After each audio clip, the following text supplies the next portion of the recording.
And we are officially live. So, all right, hello and welcome to Camel Finance. I'm your boy Camel, and I'm here today with my brother from across the pond, Kemozabi. So, Kemozabi, do you want to say hi?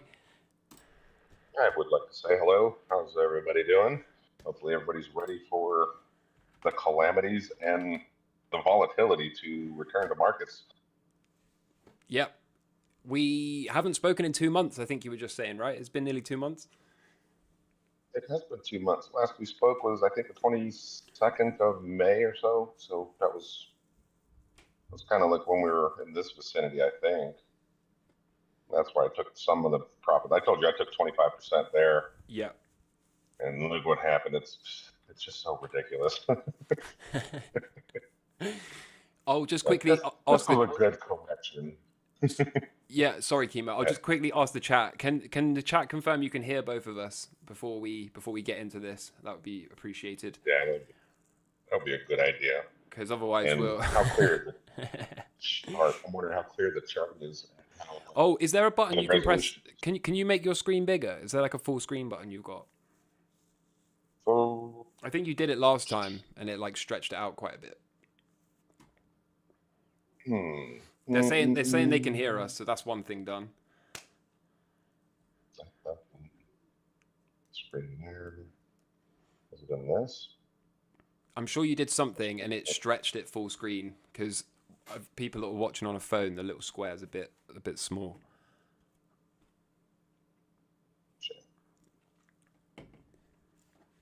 Or it might be a Discord setting. Can you do that?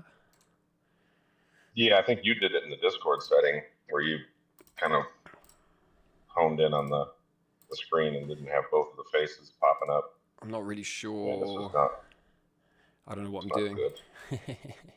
Neither do I. What's this? Grid, focus. I don't know. I guess we'll figure it out. I wonder if I can zoom. Yeah, I've got it. I've You got it. should I've be got able it. to. Okay, Somebody, we're good. We're good. All right. So chemo. somebody. It seems like everything's up and running. Seems like they can hear us. Seems like we got a full screen chart. So I don't know. I mean, I'll hand it over to you and let me know what you think. Yeah, we'll start by saying last time we were projecting and kind of discussing things, um, mainly with the S&P 500 where we expected things to be, and we said we'd revisit in a month or so, and you and I were talking about that last month in private messages. That yeah, everything is a go. Everything's still kind of doing the same thing. There's not much to update, but here we are. We're getting to targets that we were kind of looking for in the time frames that we were looking for. Bitcoin's a little slow off the track here, but it's kind of doing what it needs to do. It's grabbing liquidity. This looks like a reaccumulation. Let's draw a box here. I mean that's like Wyckoff right there, where you're back in the consolidation. You should be targeting upper liquidity at least, and then if it holds above there and doesn't break back down, it's full send time. It's back in market phase. So can I hop in Um, here and ask you a question, Chemo? yeah, Do you see this as more likely reaccumulation, accumulation, or distribution, or is that to be determined? it's both at the same time. I see consolidations as both accumulations and distributions. So obviously somebody's selling here. There's quite a bit of selling been going on. So there is distribution. This is a nice distributive pattern. So overall, this looks like somebody's buying the lows. You can see based on the trend line there, this is where the bids were like sitting. And each time they push the bids lower, but there's definitely buying interest there. And now we're popping back up. So for a distribution range, you obviously have where's my money? There's my money. We're going to put some money up there. There is the liquidity. So if this is a distribution, what we would end up seeing is we get a drawing tool for a path. We would end up seeing this pop up, grab that liquidity, reject down, and then we would enter a markdown phase. Yep. And the height the height for the up thrust that you would have there is quite simple. You just measure the box height, how high this consolidation range is, and the 1-to-1 should get you up to almost 90 for a potential for distribution. If this is a reaccumulation in the grand scheme, it would pop up here, and that would be a show of strength, and then you would find support above the consolidation. And that would be your last time to buy before a significant markup phase comes. So it's both distribution and accumulation. Somebody's buying and somebody's accumulating. What matters is when the supply outstrips the demand or the demand outstrips the supply. So once we get, if you have demand that is outstripping, it could be dependent on what Donald Trump says today, that could incite quite a buying rally. I don't think it happens right off the rip because locally there is liquidity down below. I would expect that liquidity to be taken eventually. So maybe you pop liquidity, force the orders down there. That's your last buying opportunity before a show of strength. But we will see. If you watched my video on the empty space theory, I'm expecting this to be a higher high than that high. So then I project this should be where I'm looking for a higher low if it comes. Now, if this continues to mark up and we get a higher high that's up, 83, 85,000, then I would expect the higher low to come in much higher. Like it should hold 70, 69, 70 area. Yep. And that should be your higher low. So it's just the way I developed that empty space theory is thinking about how a robot or an algorithm would trade the market. And they have to find somewhere where they would expect mathematically where to find the higher low, or if you're in a downtrend, where you would expect a lower high. And they don't, the algorithms are just programmed. They don't care. They don't have any emotional thought. They just do it. Yep. Set their stop accordingly and see where it goes. Kind of similar to the way professional traders do it. Get the emotions out of it. Do what the math says, what the algorithm says. Yeah. So things to watch out for is this could be a distribution, but I think as long as that cycle low holds, I think you're at risk of a very strong rally out of here on Bitcoin. Yeah, I agree. I think the risk is to the upside here, not the downside. I think that we spent plenty of time consolidating around this sort of prior all-time high level, right? I mean, how many weeks is that? Are we getting on for 16, 17 weeks since that prior high? It's almost exactly like this. It's almost exactly the same as that. Yeah. And so my thoughts are we're running out of excuses not to rally from here, right? Especially given... Yeah. And then I'm sure we're going to look at the stock market in a minute, but I mean, the stock market is right into a cycle low, and I'm expecting a bounce any day now out of that cycle low. And if the stock market is going to keep going, and there's no reason to doubt it at the moment, since it's been such a powerful uptrend, and there's a full daily cycle ahead, there's plenty of time before the next weekly cycle low is due. It begs the question, right? Has Bitcoin got a catch-up trade in it? Was this just digesting the move that we had from down in the 25 neighborhood before this? I mean, we did roughly double, right, from that prior range that you've got in the yellow box. I mean, that was roughly a doubling. So it makes sense that since that happened so quickly, we got to chop around and consolidate that move. But I think we've spent plenty of time now. And like I said, I think we're running out of excuses not to move higher, especially if the stock market is going to continue to move higher. Then for me, why not? Why not now? Yeah, well, we'll get into that a bit, but I think it has to do with equities, the U.S. equities. Just showing something real quick, what my expectations would potentially be here. How the rally kind of comes out of here, if there is a rally, it gives me my target. So if this rally, like I'm matching legs, so if this leg matches this leg, then comes down and grabs that liquidity like pretty deep.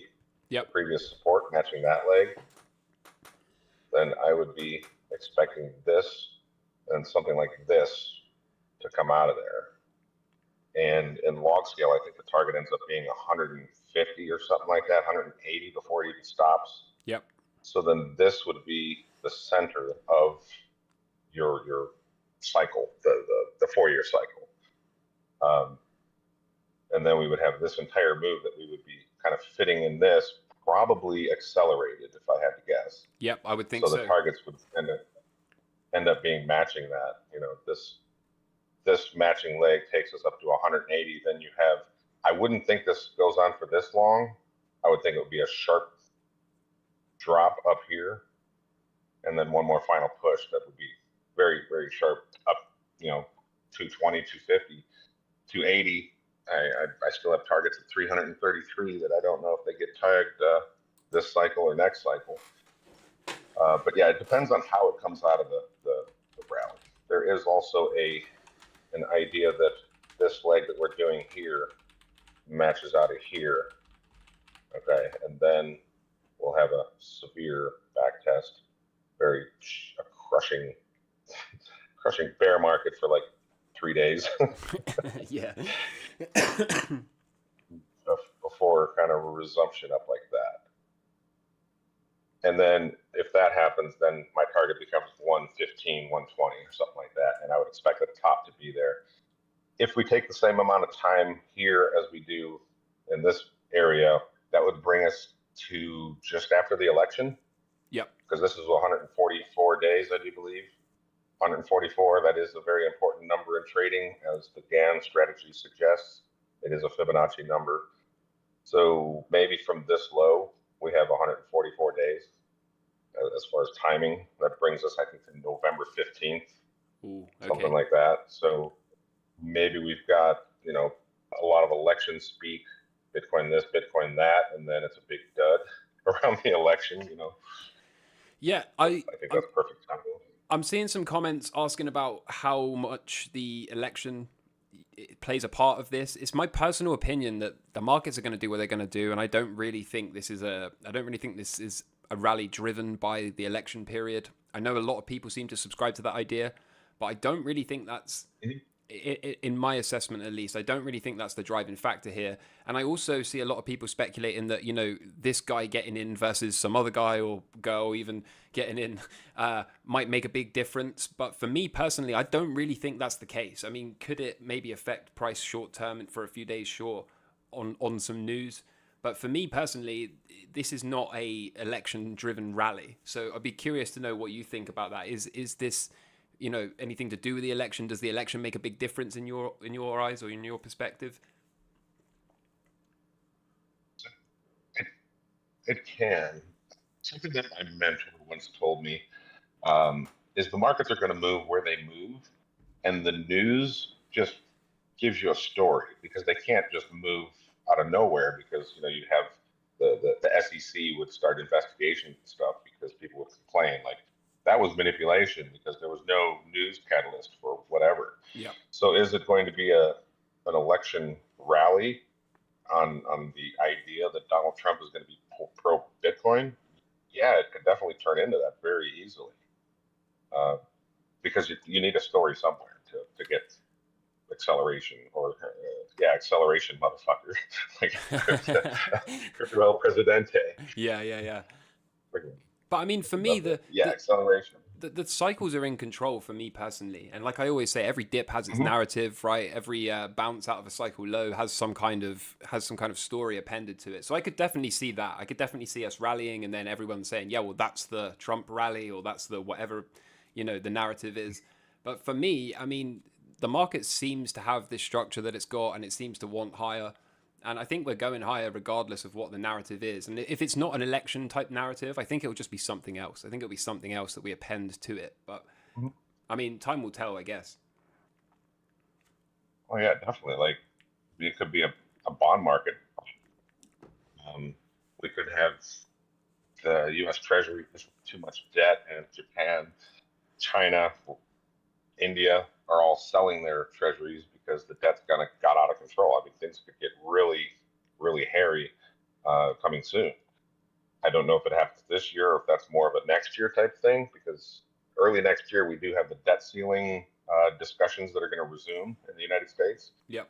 Currently, we have no cap on the debt ceiling. There is no ceiling, but that resumes January. It's either the 2nd or the 7th sometime early January, the debt is reinstated, or the debt ceiling is reinstated. So that could cause some kind of issue where liquidity will dry up pretty quickly. So we could have a year-end rally here in most everything, and then all of a sudden it's clipped short, and everybody's going to be standing there holding their bags, looking at each other like, "What's going on? What the heck?" Like, well, now we have a debt ceiling. Yeah, and Raul Paul says we go And up then, forever. yeah, Raul Paul is sitting there taking liquidity forever, and that would cut liquidity short until they figure that out. So those discussions could take months. Yep. They could never resolve. There could be depending on who comes to power, I guess, in the Congress and who's president, those discussions could last for, a whole down cycle into 2026, giving us our cycle lows, Yep. Yep. So that's kind of what I'm looking for Bitcoin. Optimistically, if this ends up being the cycle, the mid cycle, then I would, hold on, should extension, almost messed something up there. We would take just a 1-to-1 extension. If this thing really gets to acceleration, the 1-to-1 comes to 250K. I'll take it. So that's the optimistic. Yeah, that's the optimistic target, with 389,000 being extremely aggressive, and validation is 667,000. And this is in log scale, guys. So that's kind of the way I chart. Camel and I were just talking about that. I do log scale because I've found that my targets get hit better. It's not for everybody, but it does work really well. And hey, we could zoom into the 4-hour chart and see how those targets have been hitting on this little rally up before we move on to the S&P 500. Trend-based fib extension. I'm going to measure this leg like I had in my video. Pushing down to there. Measure from the top. Tag the 1-to-1 at 63.77. As I said in my video, if those legs match, that's a buy setup. Target the upper liquidity. So now we measure the leg off the bottom.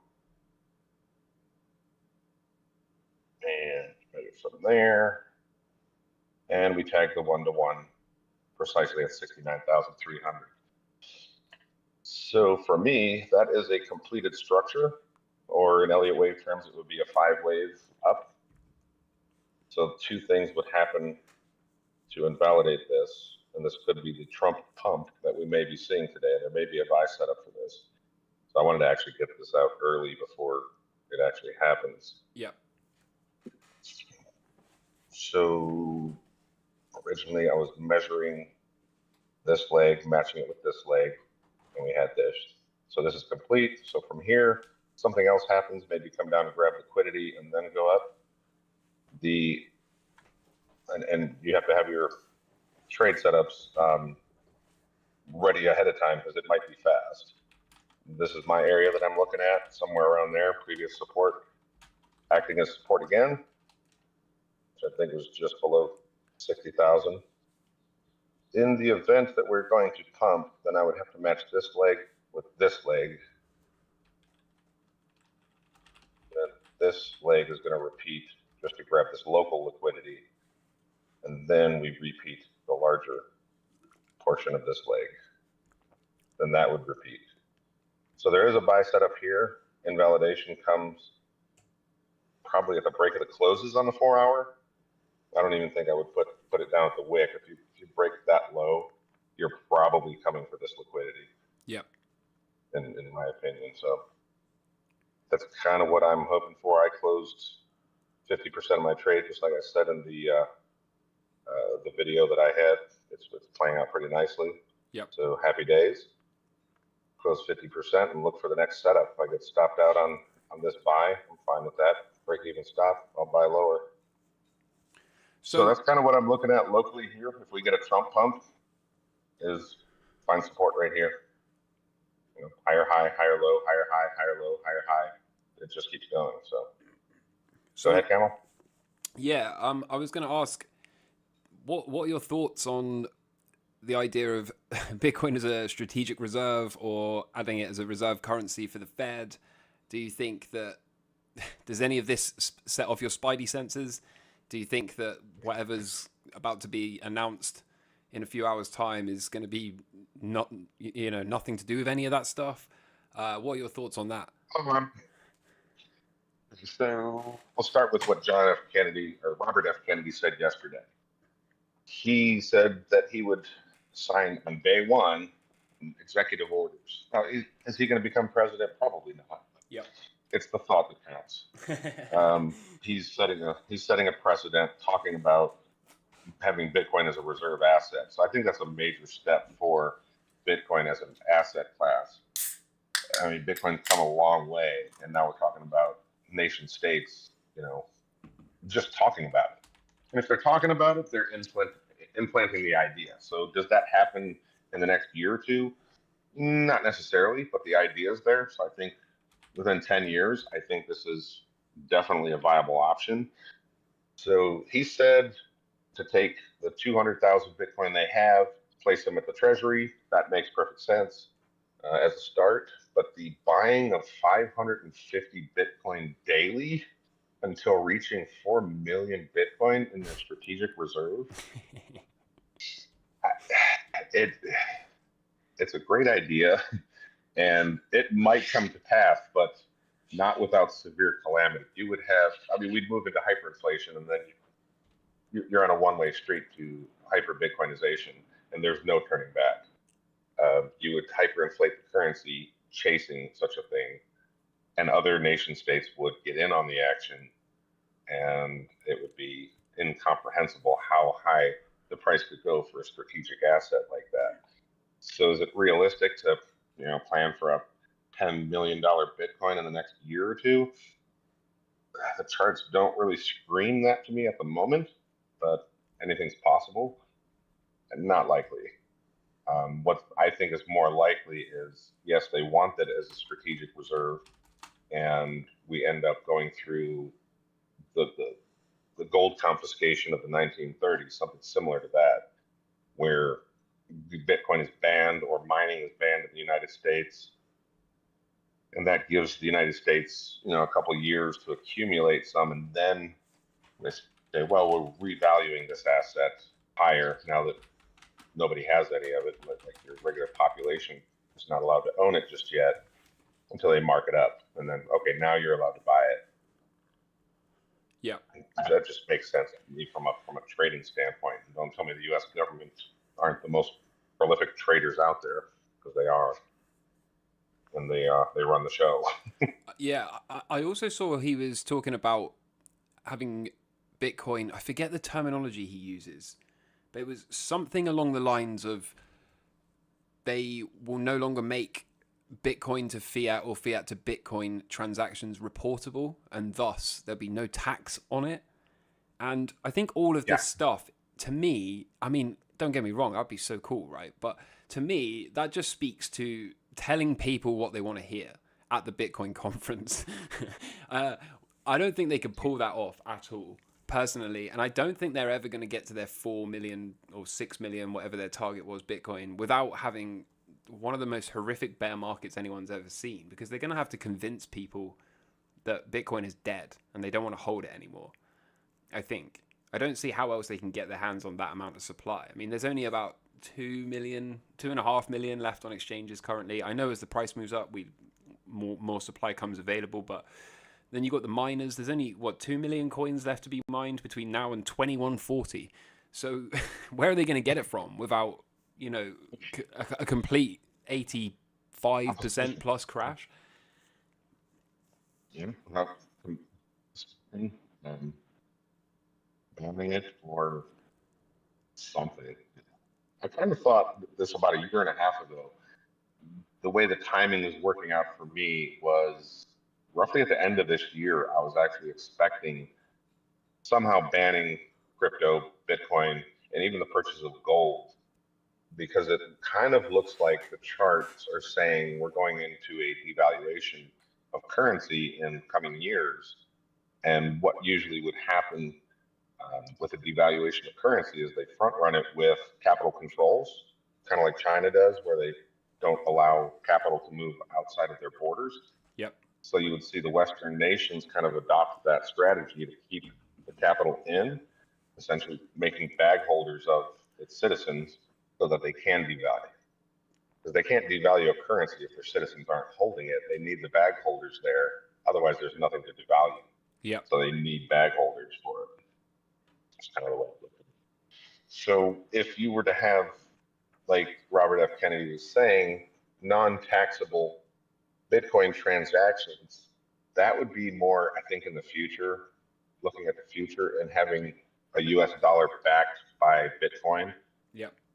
Because then you would have convertibility, instant convertibility, and no restrictions on that convertibility, which would allow for frictionless transactions between basically your reserve asset to spendable cash, and you would want that friction to be totally removed. So that does make sense, but I don't think it's going to happen as early as people would expect it in the crypto community. It's like we're all systems go now because we've been here for years and we know the technology. Unfortunately, that's not really the way governments move. They're slow and steady, and they wait for their opportune moments to adopt things.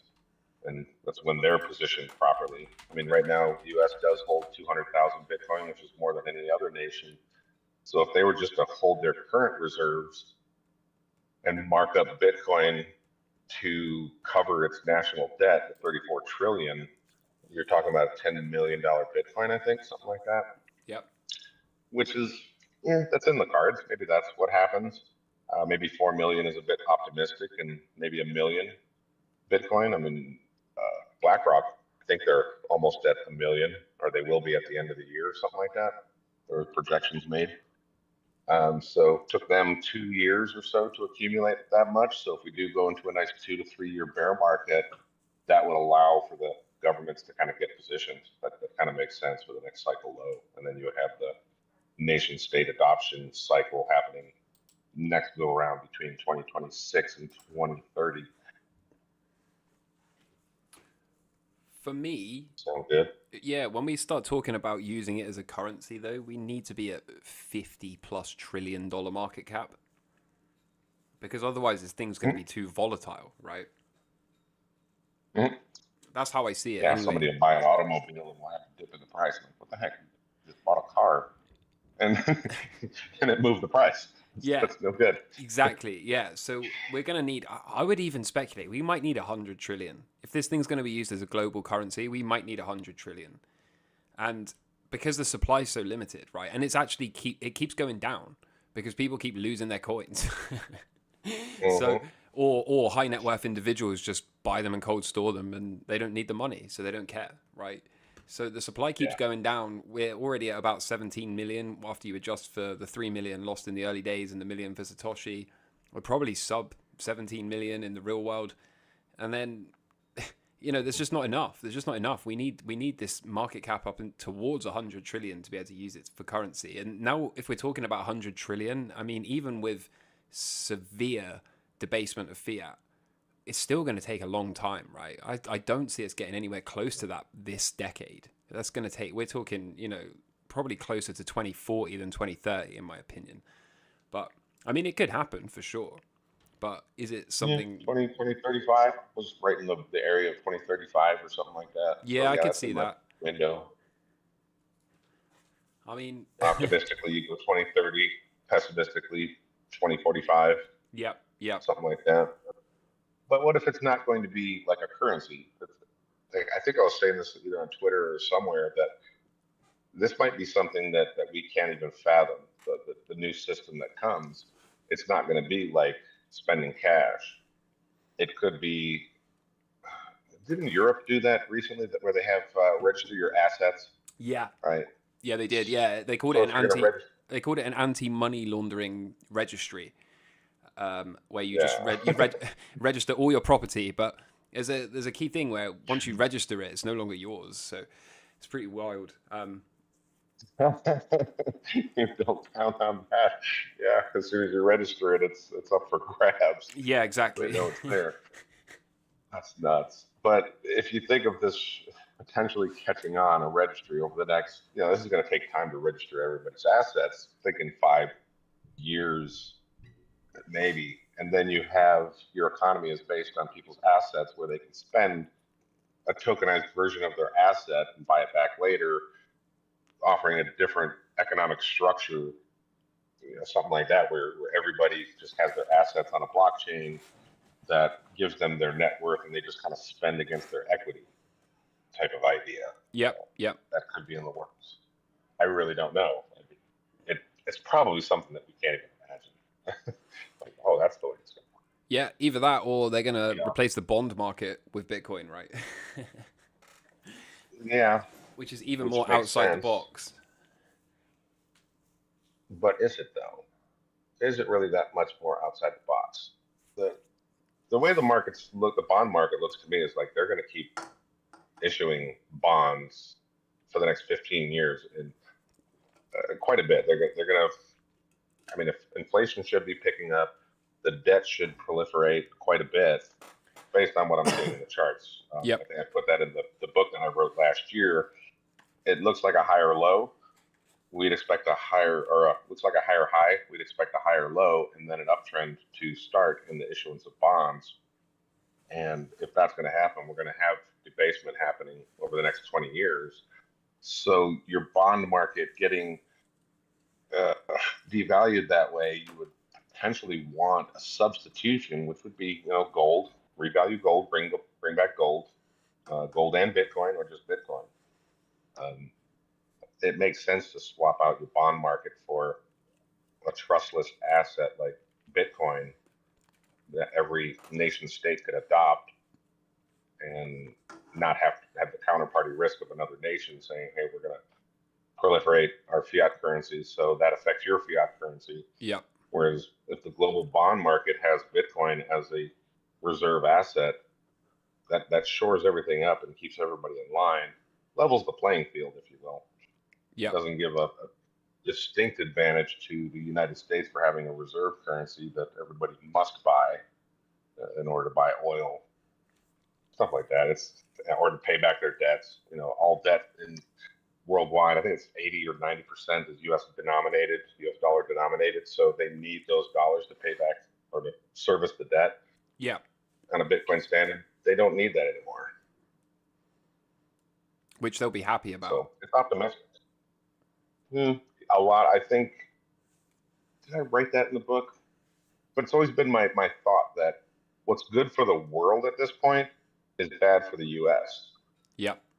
Like as far as the living standards go, which I'd be happy with that. Like lower the living standards of Western nations and, give everybody the opportunity to step in and play ball because, if we all work together, it makes for a better world. You get innovations out of emerging markets that could be great technologies that we've never even thought of. Level the playing field. All right. So we got Bitcoin. Let's go to the SPX. Yeah, that's what I was just about to say. Also, whilst we're doing this, I want to ask you a question. We just had a $5 donation, so thank you for that.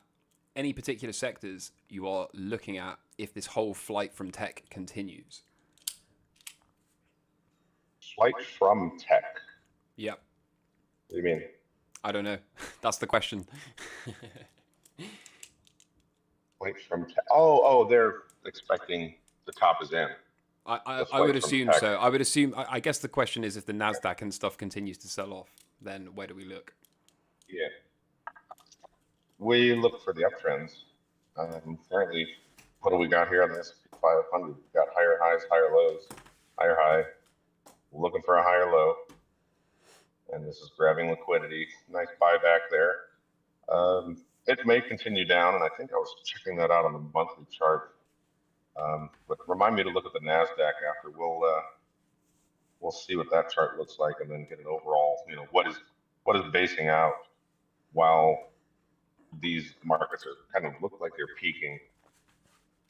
Where do you run? Essentially, that's the where do we run and hide idea, which we should probably get into that in the next segment.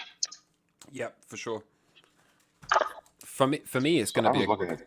I'm looking for commodities. I'm not one of these people that wants to play consumer staples or defensives or anything like that. I think for me, it's going to be a commodity place that I look to hide. But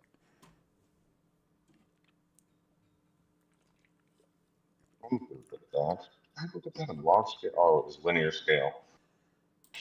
To changing things up from the way I usually look at things, I was looking at this last night in linear scale on the S&P 500 monthly, and I was looking at the current candle, which has 4 days left to print, and looking back December 2020 or November 2021, and looking at that candle, and I'm wondering if we're getting the same thing.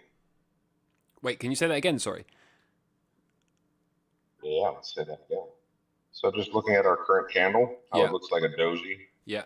And we had the same thing in November 2021, Oh, right okay. before Yeah, I'm with you. I'm with you. top of the peak. I'm just wondering if maybe those are going to match. So then I brought out the trend-based fib extension. I'm just measuring that leg from the low, seeing where we're landing. We're in an area of interest, a 786 fib. Okay. On a closing basis, we go to the close, measure that.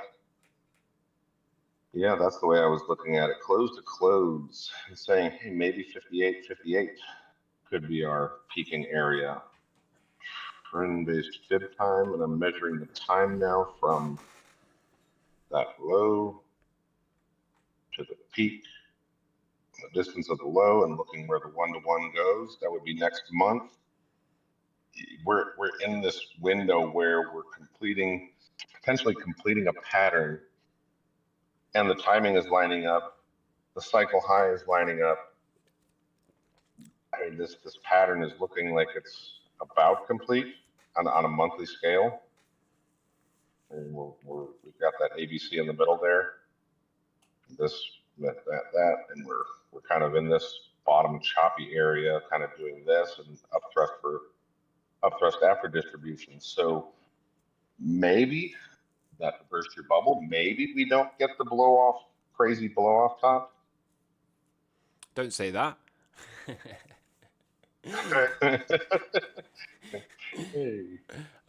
Yeah, no, I'm open to not seeing it. I'm open to not seeing it, and if we lose that second angle, then obviously something else is going on.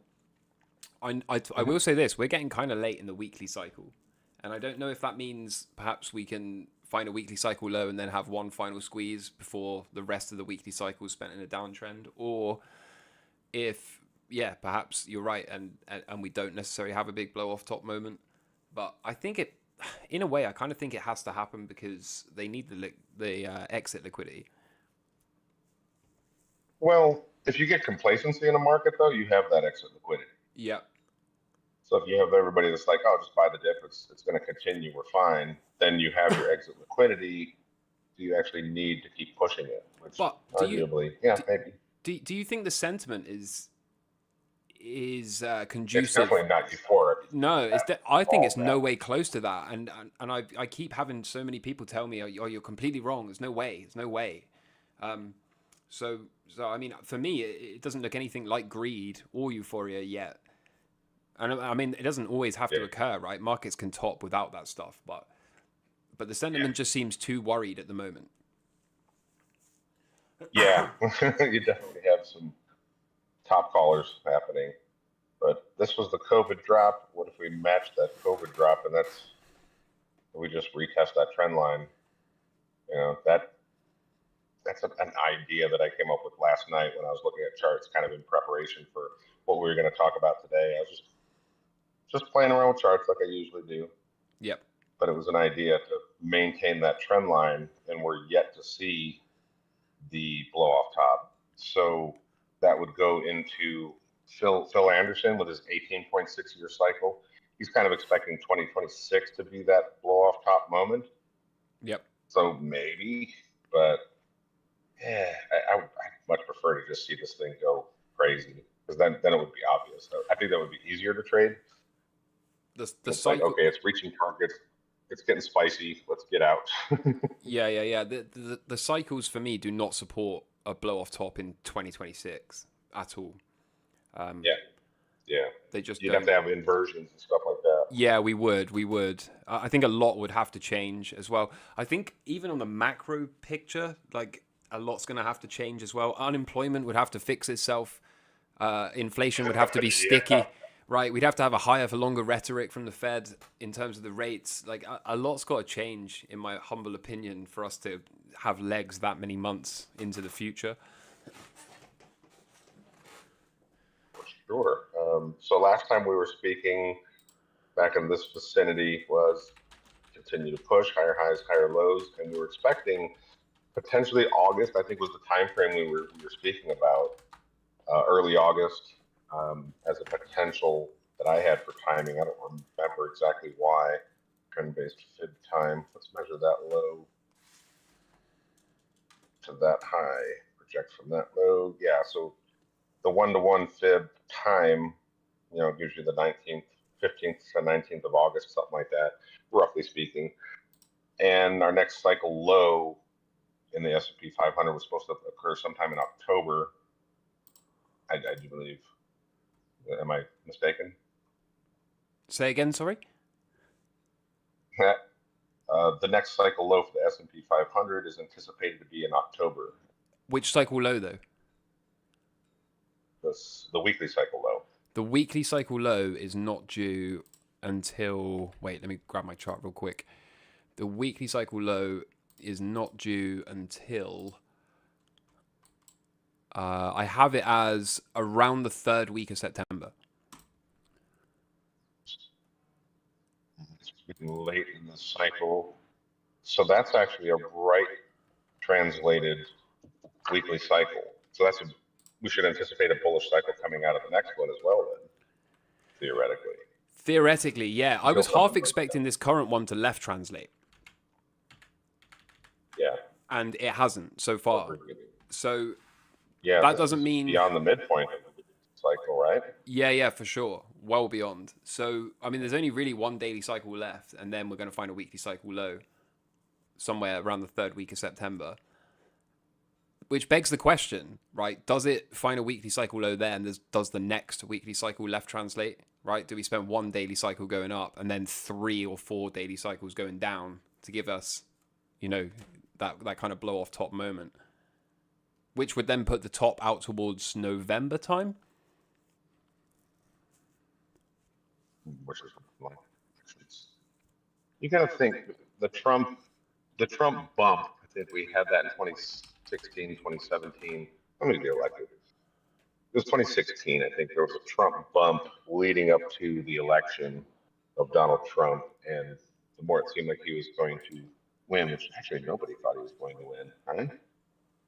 Thinking about this, that was 2018. Okay, so Trump was elected, around here. So then we had the Trump bump into there. So that was bullish for markets when Trump took office. Yeah. So maybe that's all we're looking for is an anticipation of, hey, remember what happened last time? I want to get in before Donald Trump is inaugurated or before he wins the election, because we're going to have a ramp up similar to that for 2025. So that would say market participants forward looking want to capitalize on that. They're going to be buying into the election as long as Donald Trump's numbers remain strong. I would assume that. So then it does become an election trade. Once he essentially is elected, if he does get elected, then the trade is over. It's buy the rumor, sell the fact, because anybody who wanted to capitalize on Trump getting elected, they've already bought. There's no more buyers. So all you have left in the market is potential sellers. So yeah, theoretically that could happen in November. You could have a peak. End of November, beginning of December, even into the end of the year. It's like we were talking about the debt ceiling returning January. That could be what's happening. I'm okay with that. That's good enough for me too, to be honest. That's good enough for me too. The thing I can't get away from is how I can't see a world in which we get to, I don't know, even Q1 of next year and we're not in a recession. Yeah. It just But we seems have our impossible. biases.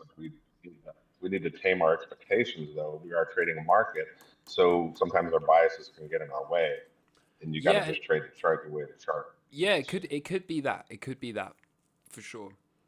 But I mean, have you seen the I say yield the same curve? thing. It's like it's dude, it's so messed up. Let's pull it up. Yeah, Uh, like it's days away. Maybe weeks, maybe 2 weeks at the most. It's days away if it continues its current momentum from reverting above zero, right? yeah, it, well, it's got to go above 1% or whatever. Yeah, sorry, the zero Yeah, line, yeah, 1%, whatever. But yeah, I mean, look how close we are. it's looking just like every other bottom. We're bottoming out here. It's imminent. That's what I'm saying. And 2008. this thing doesn't miss, right? This thing doesn't miss when it reverts and explodes to the upside. Like that's recession territory. So many things have to change. And you are right. Maybe I do need to check my bias a little bit, but I don't know, man. To me, this looks an awful lot like we're not that far away. Definitely not. And I was trying to analyze this yield curve inversion between the 10-year yield and the 2-year yield, and trying to compare it to when everything peaks out historically. What do we got there? Weekly chart. And it's difficult to find what actually happens that springboards or brings upon a heavy crash in the market. Because I mean, we're starting the downtrend on the S&P 500 here as the yield curve had a very big spike up to like 2%. Yep. So then that just started the downtrend. Mm-hmm. But you can see the downtrend definitely did start in 2008. Like this is still fine. You're still at a higher low. Got rejected there. There's your lower low close. You should be out of the market and looking for sell setups on a weekly basis. And there it was, the retest and drop. So we have to pay attention to that. What we're looking at in this current area is this is likely going to be some kind of weekly low that in the future, that's the break, sell the retest. Similar to how it happened in 2007. Unless something breaks, right? So I think that's the signaling of something breaking. Then you have this looks like something broke right here in 2008, March of 2008. This thing spiked up, and maybe we see something similar to that, where it just spikes up and then look right, look left. Okay, something's going on. Somebody's insolvent. Something's not right. And when things aren't right, you should be out of the market, depending on your time frame. If the charts don't make sense to you, you shouldn't be in that chart. You shouldn't be trading that chart. Yeah, I agree until completely. it makes sense. Yeah, I agree completely. And actually, I think that's a position of power traders can have is you don't have to be 100% invested all the time, right? Mm-hmm. A lot of traders and investors have this disease where they need to be 100% allocated and zero cash. But I don't think that's the best practice, to be honest, especially if you don't have a good read, like you said. Like Elliott wave traders, they want to trade every wave up and down and be like, okay, wave 1, wave 2, wave 3, and I'll short here, long here.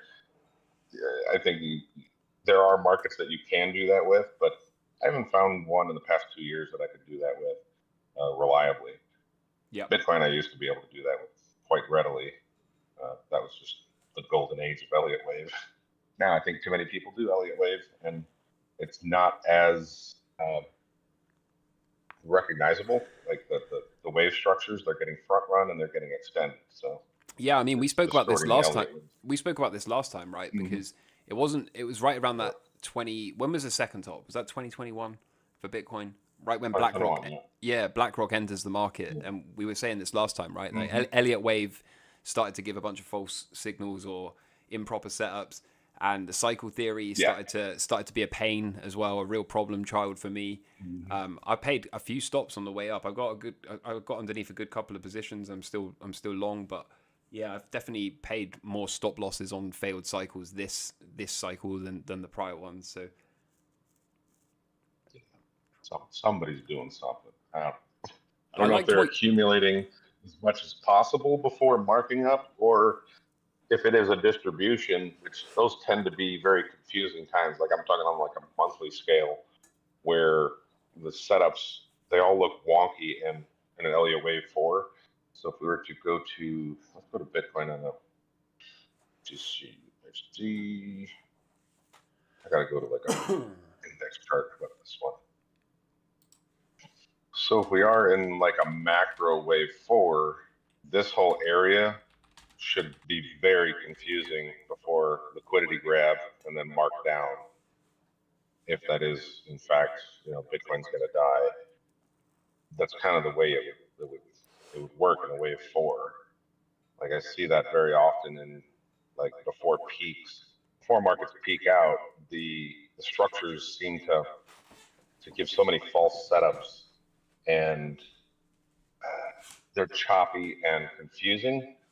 So this kind of speaks to this whole area since 2021 being a confusing area, which is like the market doesn't actually know if it wants to go up or down.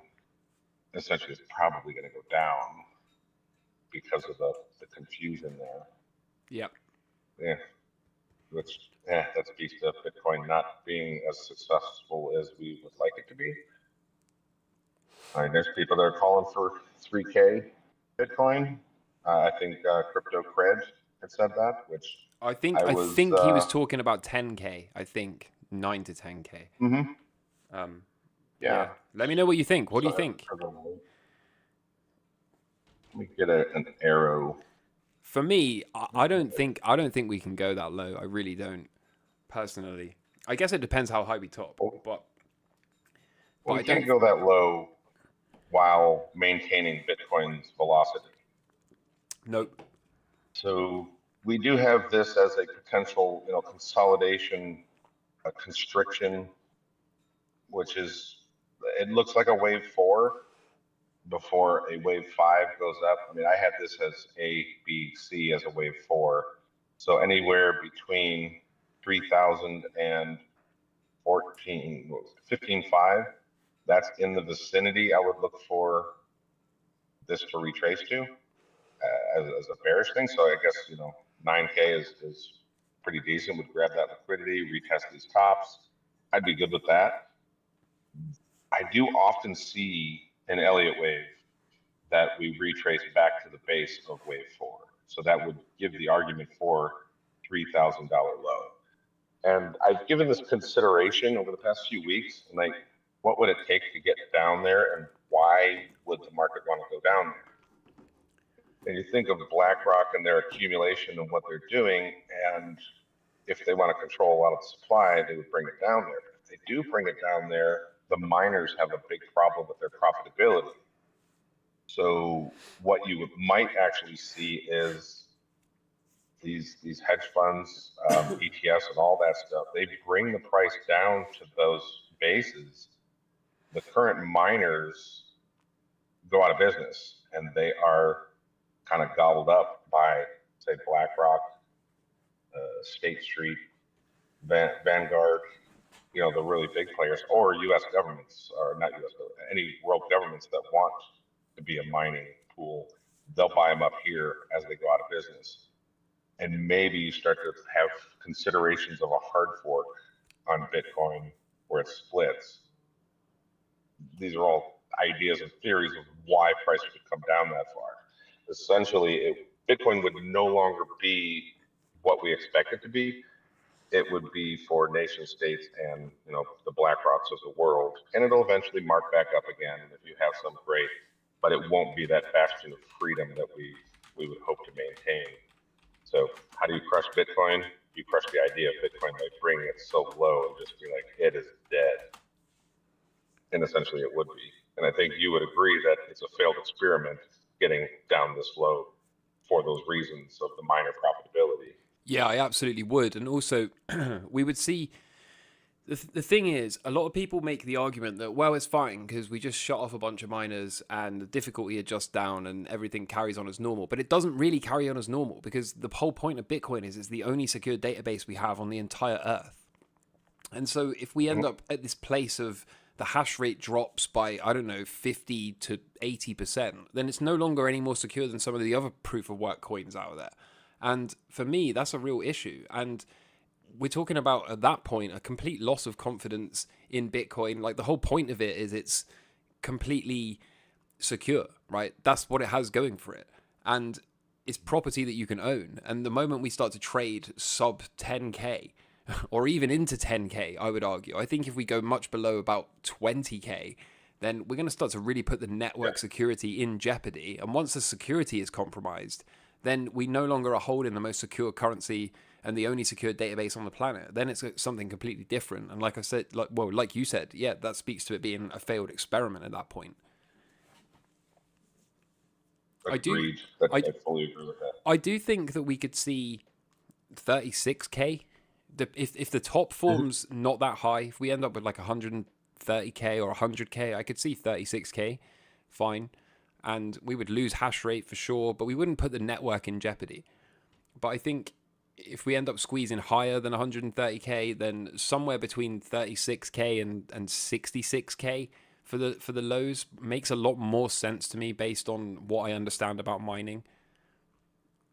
But you are right, like it's always a possibility that that's the plan all along, right? Tank the thing all the way down sub 10K, even as low as 3K, and then look to hard fork it because they want proof of stake like Ethereum or whatever else, I don't know. So we can't rule it out. It's a non-zero probability. But like you said as well, at that point, it's not what it is now, right? Now we're changing what it is. And as soon as you change it, then it no longer has its number one selling point, which is that we never change it.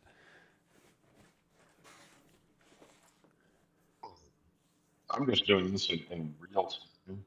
And while you're and matching legs from way lower. Let me take a screenshot and I'll draw on this. This is pretty interesting. And it might speak to things getting wonky in the coming future. Come on, give me a screenshot. Nope. Sorry, fam. All right, see that. Okay, just matching some symmetry, very basically, just looking and eyeballing it. Now we go with, let's go with a red. We do this one. This one goes up here. The target would be 265 to match that leg. Then let's do a purple leg. We have this leg, which would be a sharp leg down into this interest zone, which would be above 40, below 60, somewhere in that pocket, 40 to 60. Yep. And then repeat this leg. And that would be nation state adoption, most likely. How long does this leg take to repeat over here? Could it take 2 years? Yeah. Could it be 6 months? Yeah. Arguably, yeah. So what if, our ideas are, we keep anticipating these 1 year bear markets and now potentially having a left translated cycle and having a 2 year bear market into 2026. What if we're completely mistaken and we're just going to repeat this leg and it's going to be 6 months straight down? I think you spoke to that 6 or 7 months ago about a super cycle in one of your live streams. Yeah. What it would look like, because I think I asked you about that. I was like, what would it look like? And that's kind of what you said. It would be, look like a left translated top, very severe, just a stupid downtrend, and from there it bases a little bit and then just super cycles up. Yeah. That doesn't play with the 4 year cycles?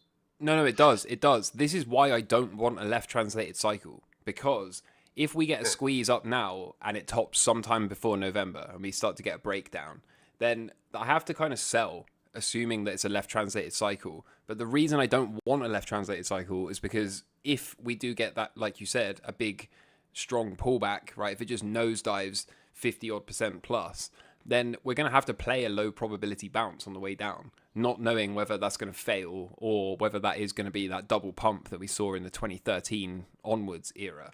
And then ultimately we still might end up forming a right translated cycle with a double pump. And so we will have to play that bounce. And that's exactly why I don't want the left translated cycle, because, like I said, we will have to play a low probability bounce on the way down not knowing whether or not it's going to fail or right translate. Of course, if it right translates, happy days, right? We sell, we buy back lower 50%, and then it squeezes way, way, way above that. And it's easier to sell a right translated top because, as well as having breakdowns, we have the confluence of the number of months that it's spanned. We can say, well, we're getting stretched. We're 12 months from a bear market low, or a 4-year cycle low, I should say. So it's much easier to sell a right translated top or a double pump. But yeah, if we get a left translated cycle, then we won't know, right? We'll just have to take a trade and probably get stopped out on the way down. Would it be a low probability trade if we have a high here, higher high? This is your higher low. Your next higher low should be in this vicinity. So this is where you would look for a reaction regardless. Then breakout, retest, resumption, just the way we play it all the time.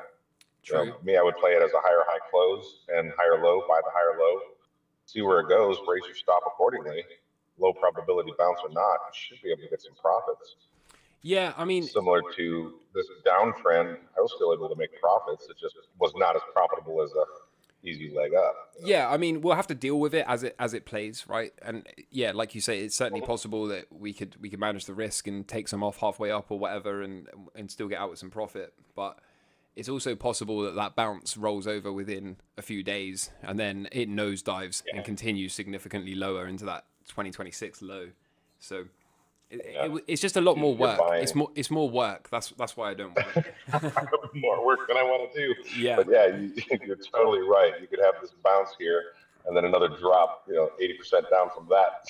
Yeah, exactly. And yeah, that's, if you're nimble, then fine. But a lot of people are not nimble when it comes to hopping in and out, right? So it's going to be tough. Especially if you're trying to call it out in advance on YouTube. Yeah. That's props to you for getting it right so far. Yeah, keep on keeping on with what you're doing. That's definitely not the easiest thing to do. I don't know that I would be able to do it in that macro context. The lower time frames I'm a little better at, giving clear invalidations like I've been trying to do on my channel, just looking for the opportunities for trade setups. Yeah. But yeah, to call that cycle and just be like, for the halving, all-time high, and then we'll see what the market gives and just keep on keeping on. But given that idea of potentially 6 months straight down into a super cycle, that would lead into 2025, giving the bond market / that debt ceiling revaluation that Congress is going to have to do in the U.S., possibly affecting the bond market, and things could get really out of whack, where that's where you have the ultimate panic to own a decorrelated asset from the United States or any other sovereign nation, where it's just trustless. That could be the context setting up there if it does happen. So that might be something we look for mid-2025, Q2 2025, if it is going to come to play. So we'll keep our eyes peeled for something like that. We'll try to play it as it comes. But yeah, that's all we can really do, right? We just have to be aware of everything and then take it as it comes. Well, NVIDIA, I was going to say, can you remember to do the NASDAQ as well? We got to look at the NASDAQ. Yeah, and like you and I getting together and sharing ideas kind of would inspire other people that are watching to have their ideas, and the collective mind is quite powerful with regards to these things. All right, NASDAQ, this was the area I was calling for. I did not want to see 150, I think was what I was saying, and we did not see 150 yet. Yep. This looks like a completed move. We do have a lower low close from that low, so I could say arguably this is a sell setup because we are in a downtrend on a weekly scale. We do have some gaps in liquidity down lower, definitely down here at the 37, 38. But yeah, let's measure this trend-based fib extension from this leg that I was matching in a previous video. Yep. Match close to close, project from there. Tag the 1272. From here, stop loss goes with the 167.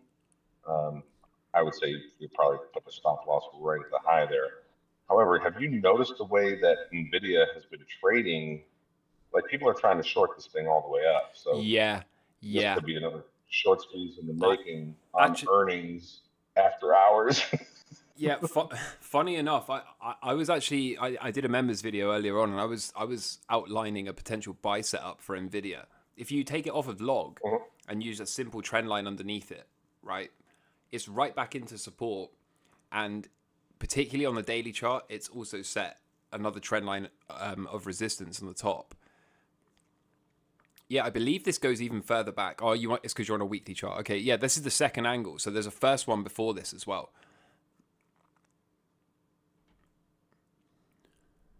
No, sorry. No, sorry. You know the three angles of attack? There's a first one underneath it. Yeah. Yeah. So we're like right Do back you in really here. think you're going to get three angles? This is three angles, no? Yeah, arguably it is. Arguably it is. We've already had the three. Yeah, arguably as well. There's another one even shorter term, like a fourth one in there, and it's broken down from that fourth one.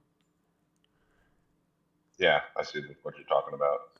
So, Well, I would just be cautious because this, for me, this is a lower low close on a weekly. From that, you have a lower low, and that's a lower high, lower high, lower low. You yep. expect a lower high. There's a sell set up right there at an order block 127.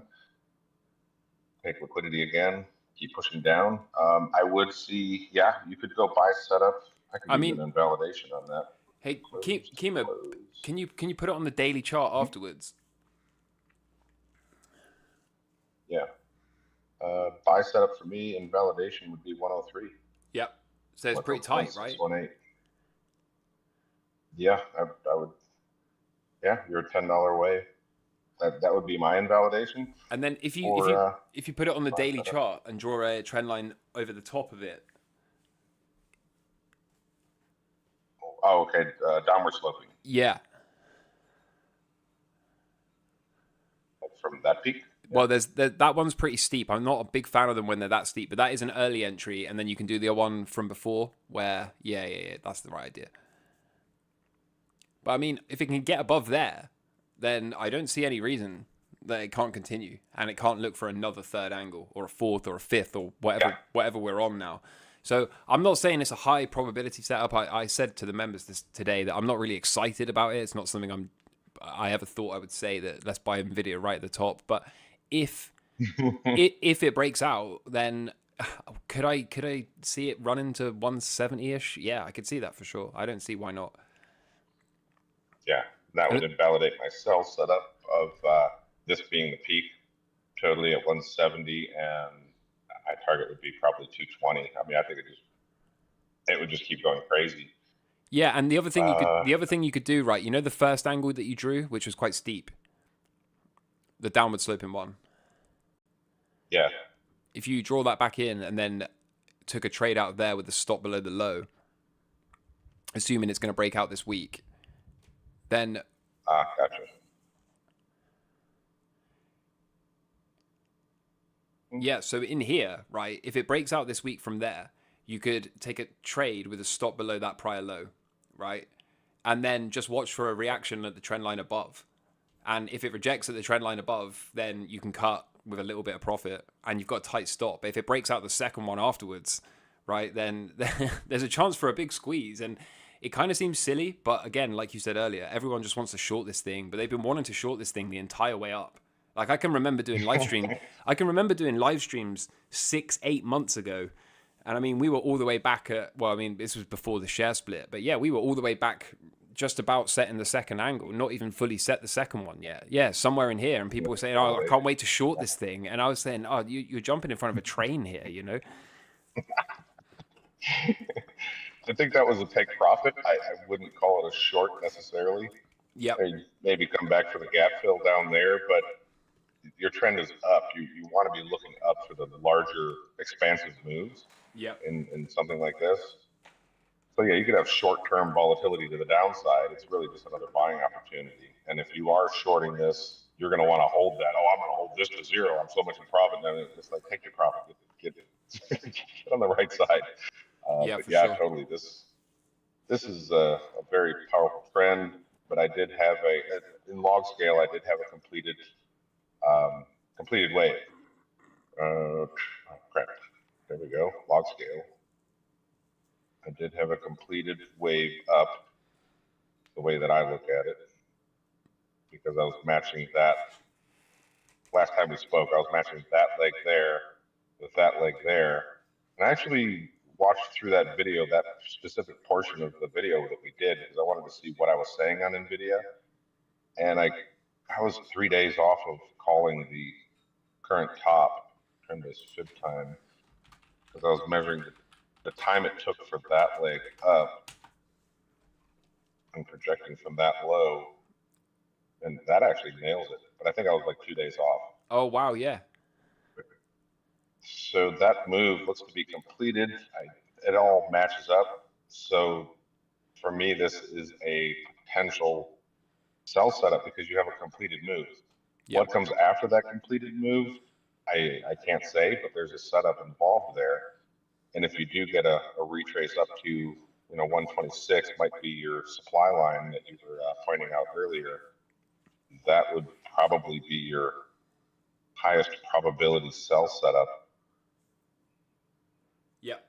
Once you grab this liquidity right there, I think there was a weekly scale had the sell set up. Hold on, pull up the weekly order block right there. Kind of tested, but it missed at 127. So if this comes up here, 127 cleans up that little inefficiency. Supply line is hit. You have a very tight stop loss at 135. If it does come up to 127. Yep. Any break above that 135, it's going for all-time high again. It's just going to keep pushing. Yep. And I would give up my bear thesis on this. I mean, it's a wild time, so anything's possible, right? For sure, because this is something that a lot of traders will look at and they'll just be like, oh, this thing has went up so much, it's time to short it. Like they're gonna outsmart the smart money, and the smart money is just waiting for you to short it to be able to push into your shorts so they can mark it up more. Like I was just talking about the after hours earnings calls that give you a candle like this. Now, anybody that shorted had their stop loss at 96. It jumped over their stop loss. They're trapped, and this NVIDIA seems to want to do that quite a bit. Look at that gap up. Jump right over everybody's stop losses that were here.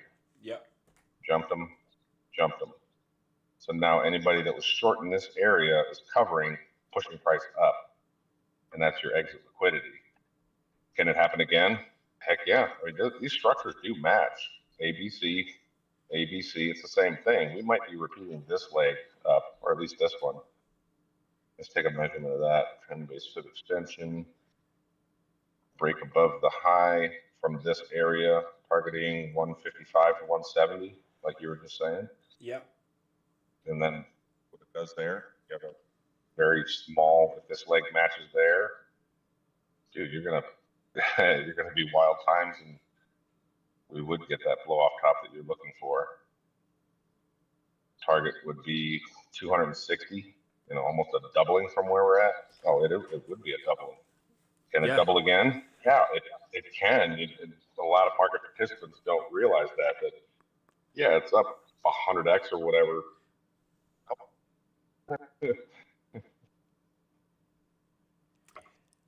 Hello? Wild. Hello. Oh, I think you cut out. I think you cut out. I heard you say it's up 100x, and then I think it cut out. Yeah, if it's up 100x, it could still double from there. Yeah, I know. This is the thing. None of it makes any sense, and you go, well, what about the market cap? But I mean, it doesn't matter, does it?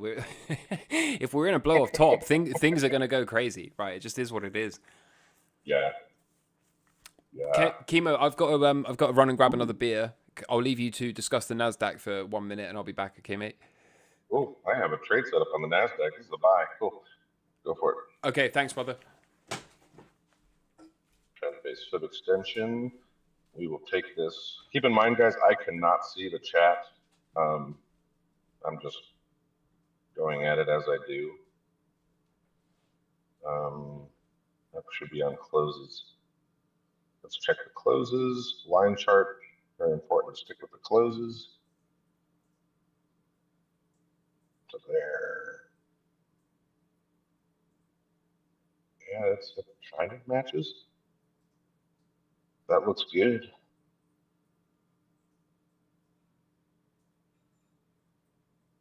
Trend base should extension. I'm gonna measure this small leg down right here, matching up that leg there. Hit the 1-to-1. I like those as matching legs. Then you got to push off from there, making this leg here up to there. Hit target 1-to-1. Look at that. It hits the 1 at 20,456. And now we're repeating that previous leg. Trend base should extension. We'll measure this on a closing basis down to there. So the buy setup is a retest of the previous high, 18,224. Then expect a bounce and perhaps one more high. Do we have we have liquidity there? But yeah, that's kind of the way I would look at it. Let's take a screenshot here and just give a potential wave structure coming. Oh, you missed it all. Oh, I missed it all. I'll watch it on catch up. Just a bunch of measurements. Taking this as the middle of the cycle. Yep. And measuring the legs. I mean, we obviously have the ABC up. Measured this leg. That matched 1-to-1 perfectly.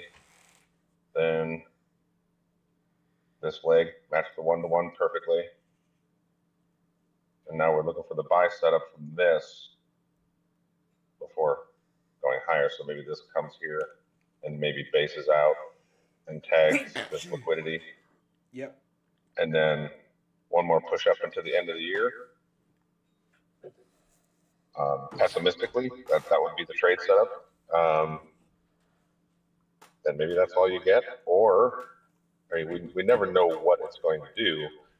We have a setup, we take the setup and see what the market gives.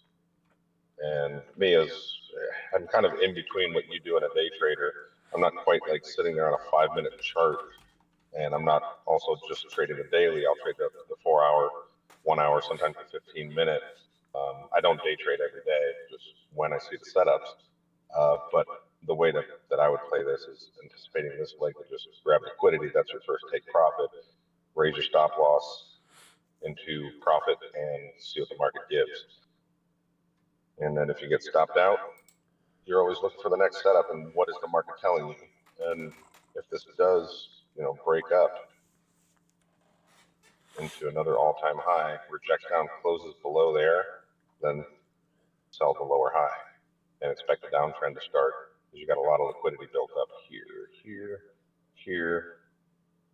and way down here. So potential ideas there.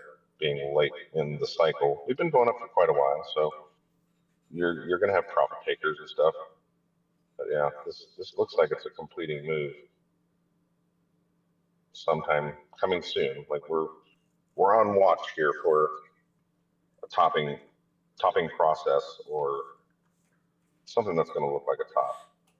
Potential choppiness into a choppiness, maybe choppiness into a choppiness, and that's all you get. And then reject there. That could be your stop loss on a day trade to get that lower low close, take profit, load up again. Maybe I'm moving too fast for people. It's kind of like you doing the daily cycle thing where Bobby just blasts through it, like knows it like the back of his hand. And it's like, okay, got to keep up. I got to watch this again. And I watched it a few times. Well, we I am just like, okay, this trade, that, go. No, people can go back and watch it if they need to, but I mean, we happen to be right in a daily cycle low timing window right now, so I'm looking for a swing this week. In fact, the low might even be in, and then for me, so long as we're above the low, okay, then I'm looking for higher prices. But if for some reason we have a counter trend bounce for a couple of days and then the thing rolls over and we get a failed cycle, that's me getting right out of the way of this market, because the weekly cycle is one daily cycle away, which puts us, same for the S&P, puts us third week of September-ish. So we've either, from my perspective, I don't know if you watched the video I put out today, the deep dive, but I was saying in that video, I've been saying the same thing for a long time, and we're finally at this point, right? We're finally here where, we're either going blow off top or I've got something wrong somewhere. And I don't mind being wrong, right? I don't mind if the trend's going to continue till next year. I don't mind whatever the situation is. But from my perspective, like, we've got to bounce here and we've got to put in a top, or I've gotten something wrong somewhere along the line. So it's going to be really interesting. And I'll tell you what as well, if this daily cycle low prints in the next couple of sessions, and then, like I said, if that bounces up a little bit and then rolls over and fails, then I'm tempted to even call that the top, which is kind of crazy, but at least a local top until we find the next weekly cycle low, third week of September-ish. And then from there, we can talk about maybe seeing one final push. But I'm exiting the market and sitting on the sides if this current low doesn't hold. And I mean, we can find another slightly lower low tomorrow, or excuse me, on Monday or Tuesday, whatever. That's fine. A couple of days wiggle room as always. But I think we really need a bounce here. I mean, we really need to see a big push. Otherwise, like I said, we're going to be topping for this current weekly cycle and not finding a low until mid to late September. Yeah, and that could be the lower low close that we're kind of looking for, if there is a top there. You do have this little. So this is where I look at the daily and I'm like, there's a potential for a lower low. We have not confirmed a downtrend yet, but we have this low here, and now we have this low here. So empty space theory says that's that much lower. Look for a lower high to occur right at the top, those equal tops where supply was before. Yep. So that would be like an ABC or something like that could happen. I would be interested, I think, down below this liquidity or a cap of that liquidity area. Kind of already did it though. So yeah, I see what you're saying.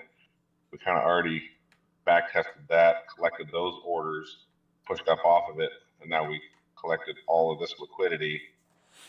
Yeah, this is where you want to see it come from if it wants to remain strong.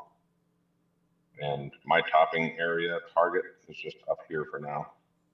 Yeah, between 21,400 and 24,000 on the NASDAQ.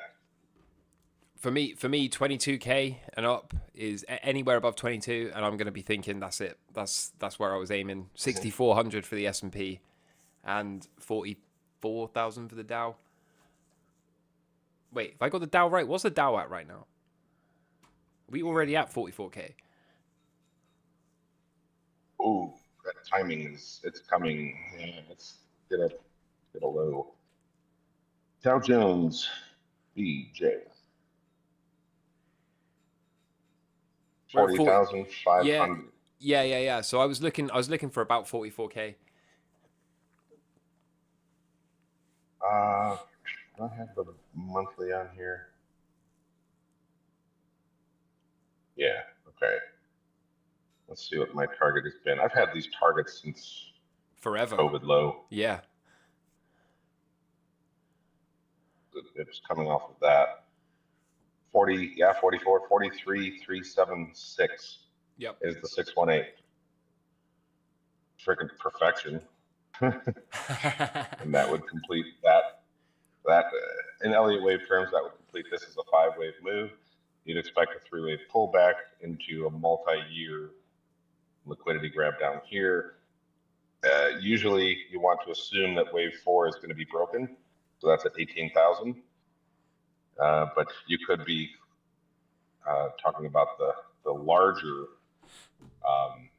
Elliott wave structure where this is your wave 4, and that would have to be retouched at 7,000.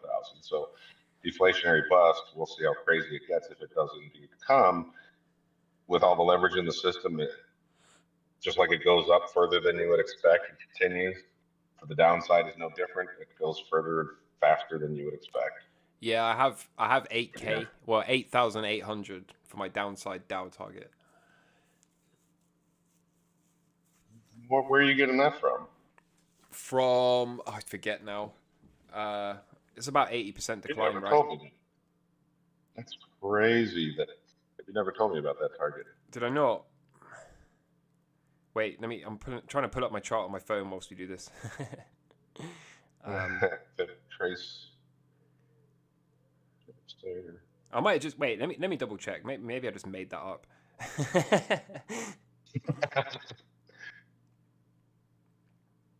Nah, that's all we ever do now. Yeah, We have exactly. ideas. We don't know if it'll play out. Oh, I We have know. I think I know what it is. ideas. Okay, so number one is an 80% decline, which I know is kind of arbitrary, Mhm. but there's a big megaphone structure, a big broadening wedge that you can draw, and I think it's a touch of that. So if you, I'll show you Megaphone where. I'll show you structure. where. So if you draw, yeah, Suggestion. you're in this neighbor. Yeah. That's it. And then you can draw one from the top going up.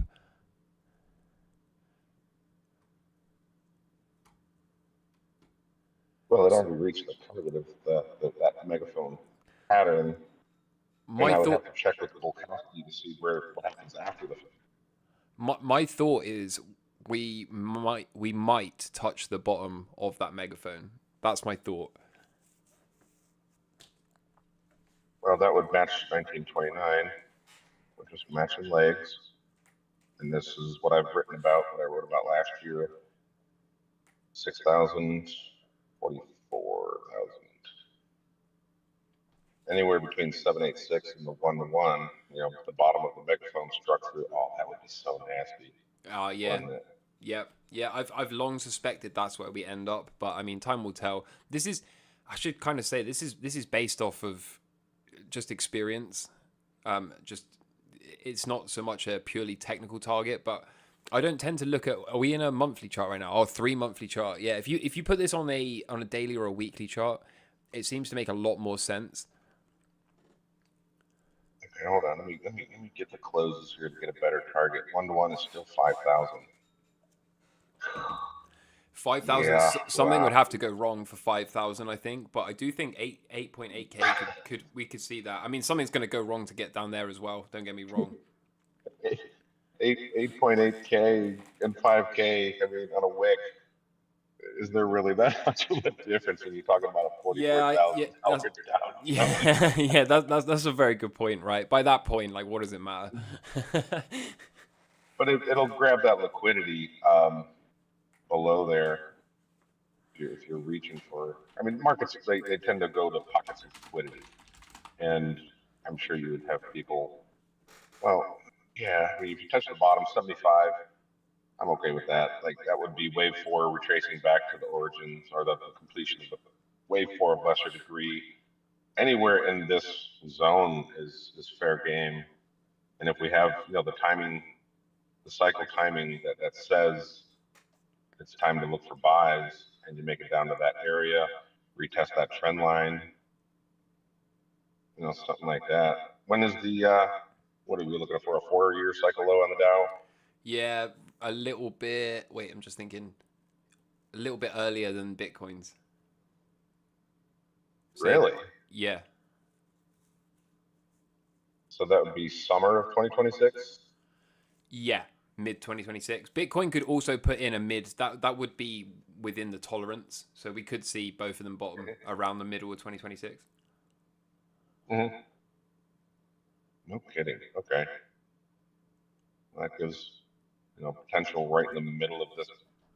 Grab all that liquidity right down to the last drop there. At 10K.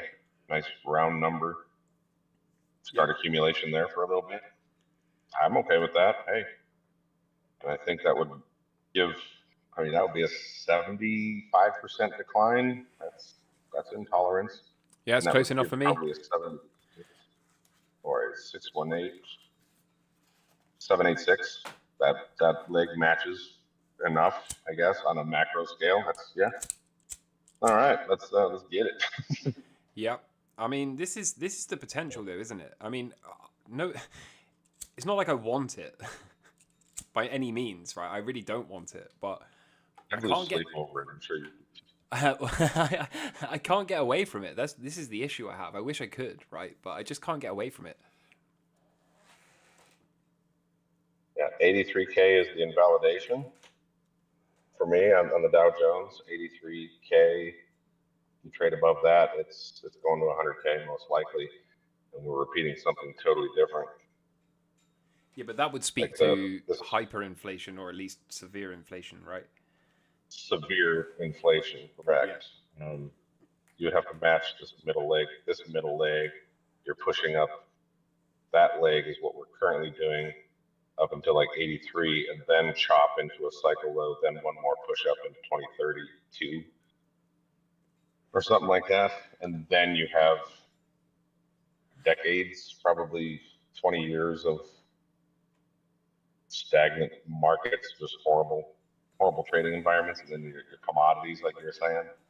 Yeah, that's still the base case for me. That is still the base case for me. That they will print, but it's not gonna revive a stock market all-time high. What a strong trend. 3-month trend is up. I'm looking for a weekly cycle low. It's being a problem child at the moment, but I'm looking for a weekly cycle low. Not much lower than where we are, but I'm looking for one, and hopefully we can get it. And then I had a daily buy setup. Yeah, perfect. I think I posted this. Oh, I posted it on Twitter somewhere. If you saw it, this was the area I was looking at for just a retest of that. How did I come up with that? ABC, kind of going A, B, C type of structure there, matching this leg with the current leg down. That's all you get. no, we need it lower than that. Invalid. Why? for the weekly cycle, I want it below all the prior lows. Is there anything you got that can take me below the prior lows? All of those local lows. I'm gonna go below that. Is that the way the weekly cycle has to work? I mean, Generally speaking, yeah, we look for the lowest low. And if you put it on a weekly chart, there's no real clear weekly cycle low. The best we've got to do is you see where your B wave is at the moment. At the moment, that makes it like the one before that, the left-hand one. No, sorry, right.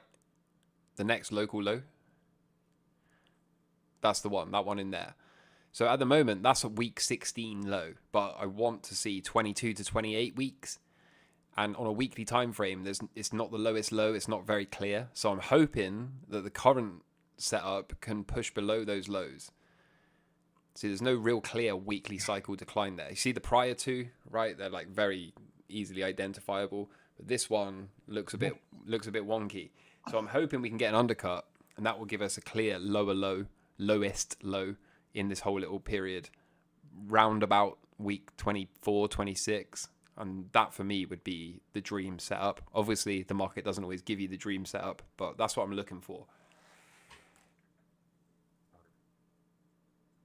that matches that. That goes to that.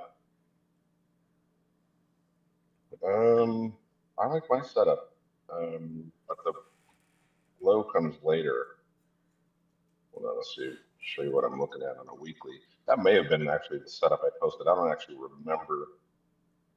I think it was Fish Arc that had some kind of setup, and I was like, watch for this to happen. Yeah. So ABC. We're now repeating this leg up, and we just completed that one. Up. So then you come up here and then repeat something like that into a late weekly cycle, and then push up into that. Yeah, that could work. How late is that weekly cycle, though? What month is that, roughly?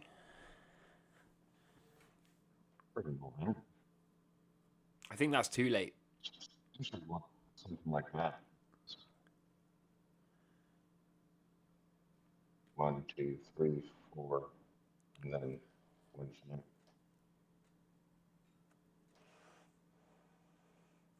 higher high. Is that a higher low? Okay, wait. Zoom into that. You might be right. Did that close lower? It did. Okay. And this has closed lower, ever so slightly lower. So, yeah, an undercut would make sense.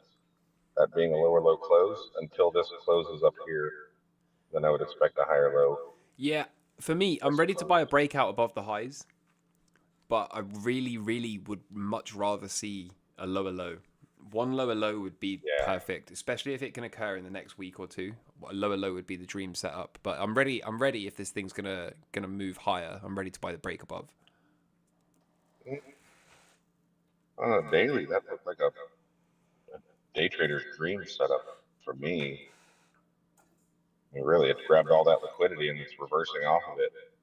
I would say, yeah, I mean, if this closes a higher high from here on a daily, you get back above 24, close up there, your Yep. stop loss becomes right there. Yep. But you got liquidity there as well. I don't know. Gold. It's been a Good old bit of a gold. problem child of late, but Oh yeah, there's it's so close. much liquidity down there. You really want that liquidity. Yeah, exactly. And it would give such a clean setup for a weekly cycle low. Yeah. I tell you what, the minor ETFs, the senior and the junior minor ETFs, look like they're already on their way down to take that liquidity. So maybe gold shows relative strength, or maybe not. But GDXJ maybe. This looks like a buy setup to me, and the SILJ miners as well are even closer. The SILJ is all the way down near the bottom, and silver itself looks like it's ready to take the lows as well. This looks very strong. Tap the 1-to-1. Yeah, I'd buy a break of those highs in this 10-base should extension. I'd expect that to swing this leg up from there, targeting 50. Nice round number of 50. Maybe more. Eventually, yeah, but that would be my initial off of this setup. Just trading this leg up. Take a screenshot. Really, really briefly touch on this. And then we'll go to GDXJ. These are really interesting. I don't usually chart the miners, but they're always interesting to watch. But and you've got that, and you've got this. Those look like they match very well. So looking for this leg. Yep, it's certainly possible. Up there. Yeah. And right there is your stop loss. The current low, I would say. Maybe one more little undercut makes sense. Looking at it very, very closely. I got a 4-hour chart. See one more undercut to match that structure. Look here, pop here, grab that liquidity. You do have a gap down there. Love me some gaps. Gaps are so, they're talked about too much. Yeah, I agree. But they do fill. So that's what I think I talked about that in my video. I was like, do we get the gap fill? Cool. I would see it as an opportunity. Is it going to come? I'm not one to say. But I know what I'm going to do if it does fill. Stop loss at below. Take it. Yep. GDXJ. Okay.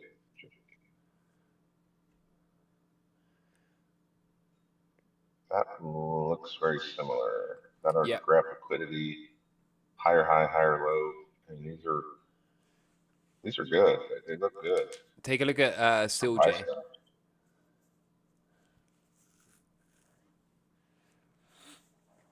You keep track of all these weird charts, junior silver miners. Jeez. It's on its way. Look, it's on its way. I think we're gonna get the undercut.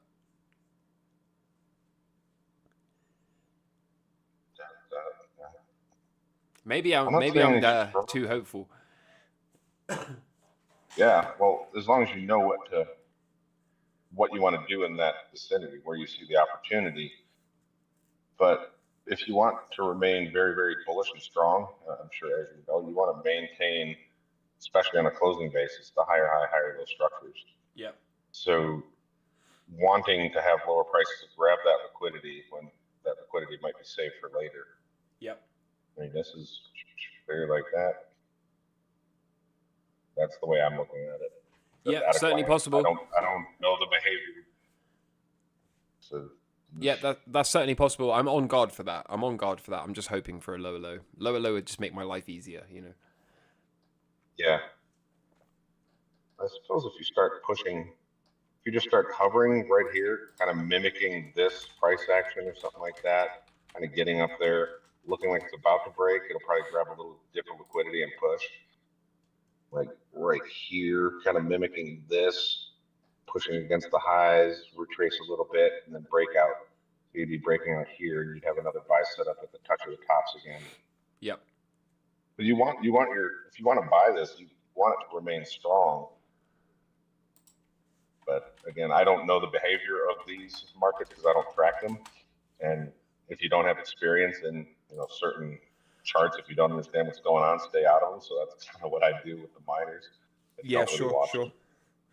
Chemo, can we pull up total 3? Total 3. Trump is on in 40 minutes, apparently, at the Bitcoin conference. Yeah, he'll be coming on. What we got going on here? This is a mess.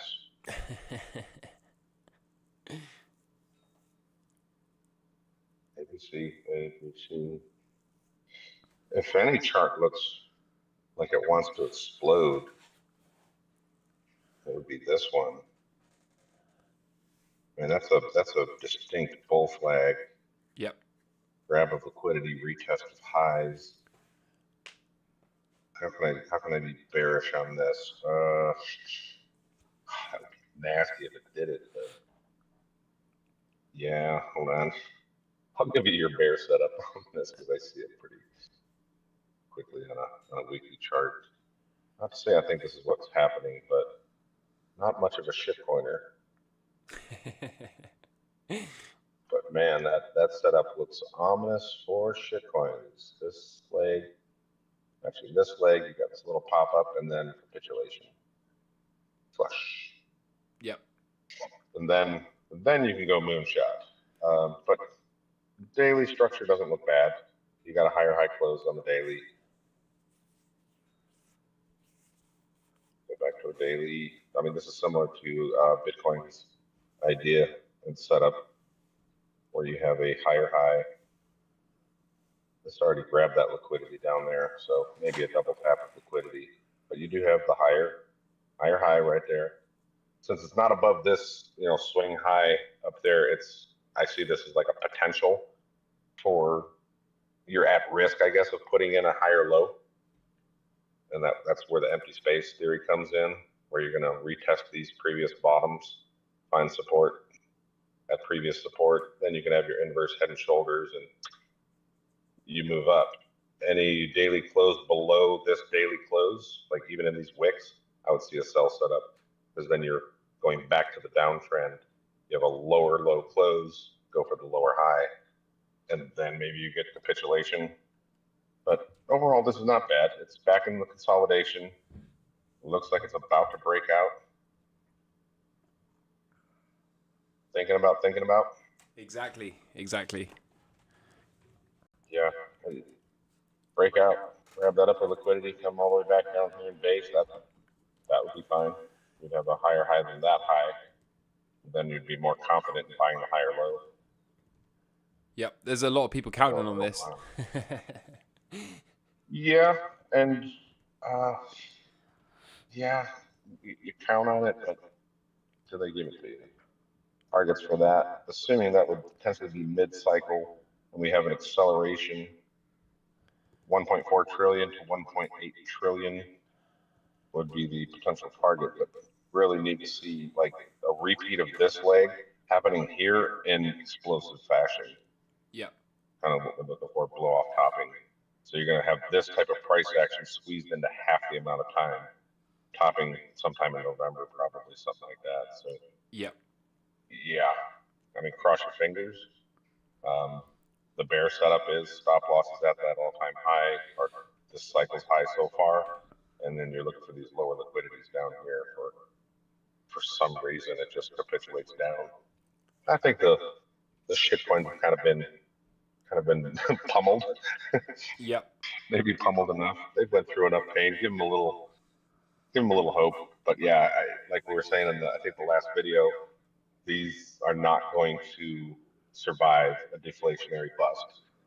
This is a lot of these shitcoins are misallocation of capital You see this at the end of very powerful cycles where money has to go somewhere and they go into Pepe coin. This is misallocation. Those projects are not going to do anything. And that the space will be cleaned up most likely in the next bear market. And these shitcoins are not going to come back. So, take out your initial investments, please. Yep. At least.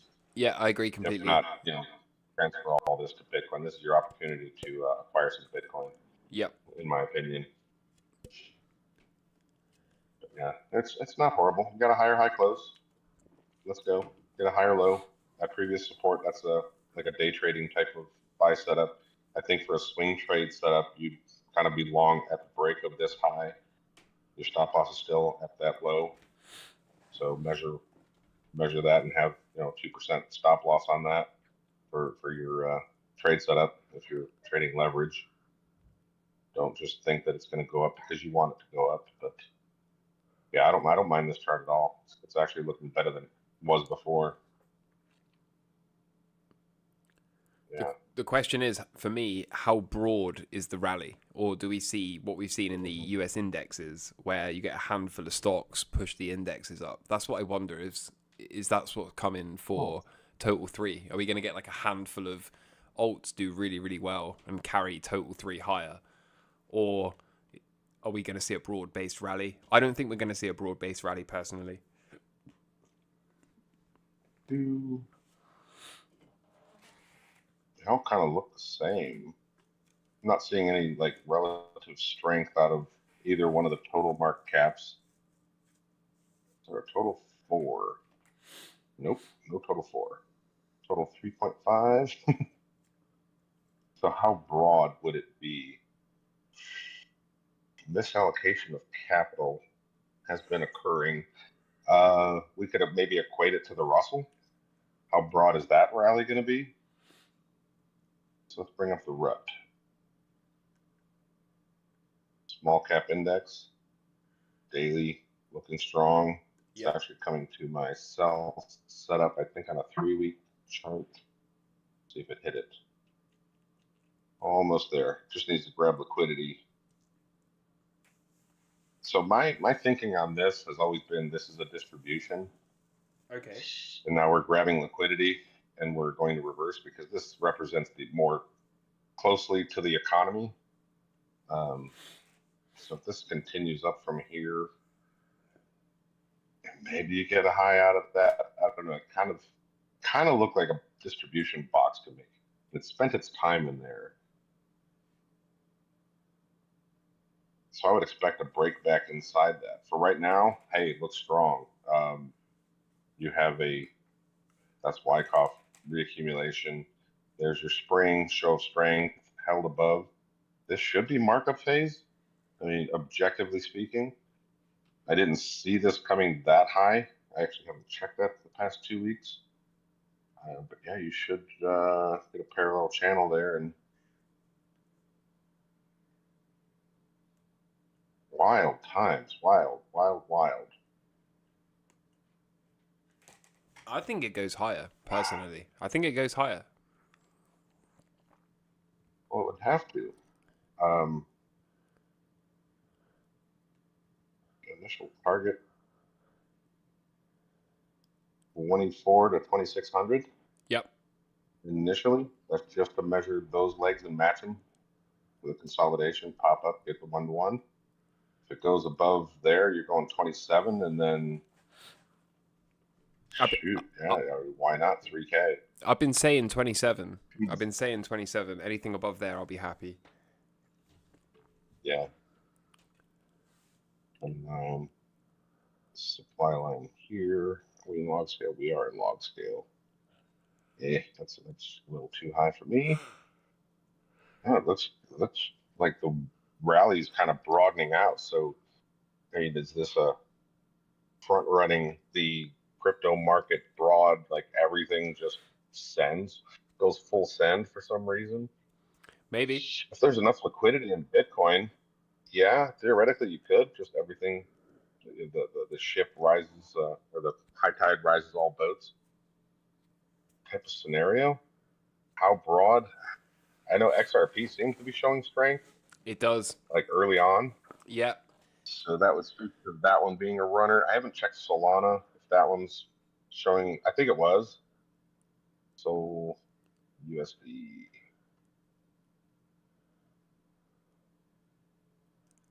Bybit. Coinbase. Yeah, that's already showing strength. That's already looking like Sunday it's going to start the uptrend. You have a buy set up at 151. Yep.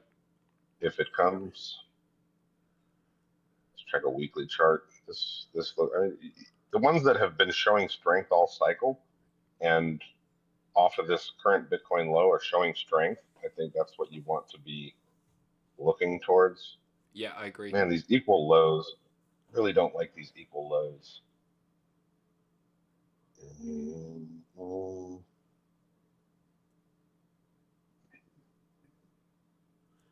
Seems like it's going to want to come back down for that liquidity, but maybe it doesn't. Maybe it'll act like Ethereum, because Ethereum leaves its lower liquidity quite often. It like does a weird, funky double bottom, and it's like you wait for that liquidity that never comes, which is so aggravating. Can we pull up Bitcoin dominance? Jeez. Yeah, I was just looking at this one, trying to figure this one out. Matching structures. Theoretically, you just got this leg left to do from that base, which will get you to all-time high 400. So maybe a doubling from here. How's the chat going on? They want Bitcoin dominance. Regency.b. Asking, oh, come on, that's just an uptrend. I know. I've been trying to tell people. They won't listen.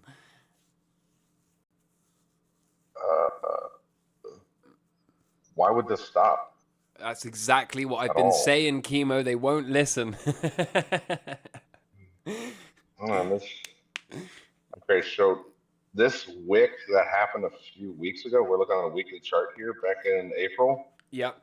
That tagged that previous support as a resistance, and now it's trying to break back into it. Yep. 70's coming, man. I've been saying it. I've been saying it since 2022, I think. Late 2022. We'll get the simplified chart on here. Bing, bing, bing, bing. This just happened. We're about to do this. Oh, this thing's going to, unfortunately, this is going to melt faces. I'm kind of looking at this consolidation here and matching it with that one. Can you draw it with your colors, please, so I can see? Yeah. Yeah, I'll do that. Command log, I am in log scale. Okay. I don't usually chart this one like this, but just at a glance.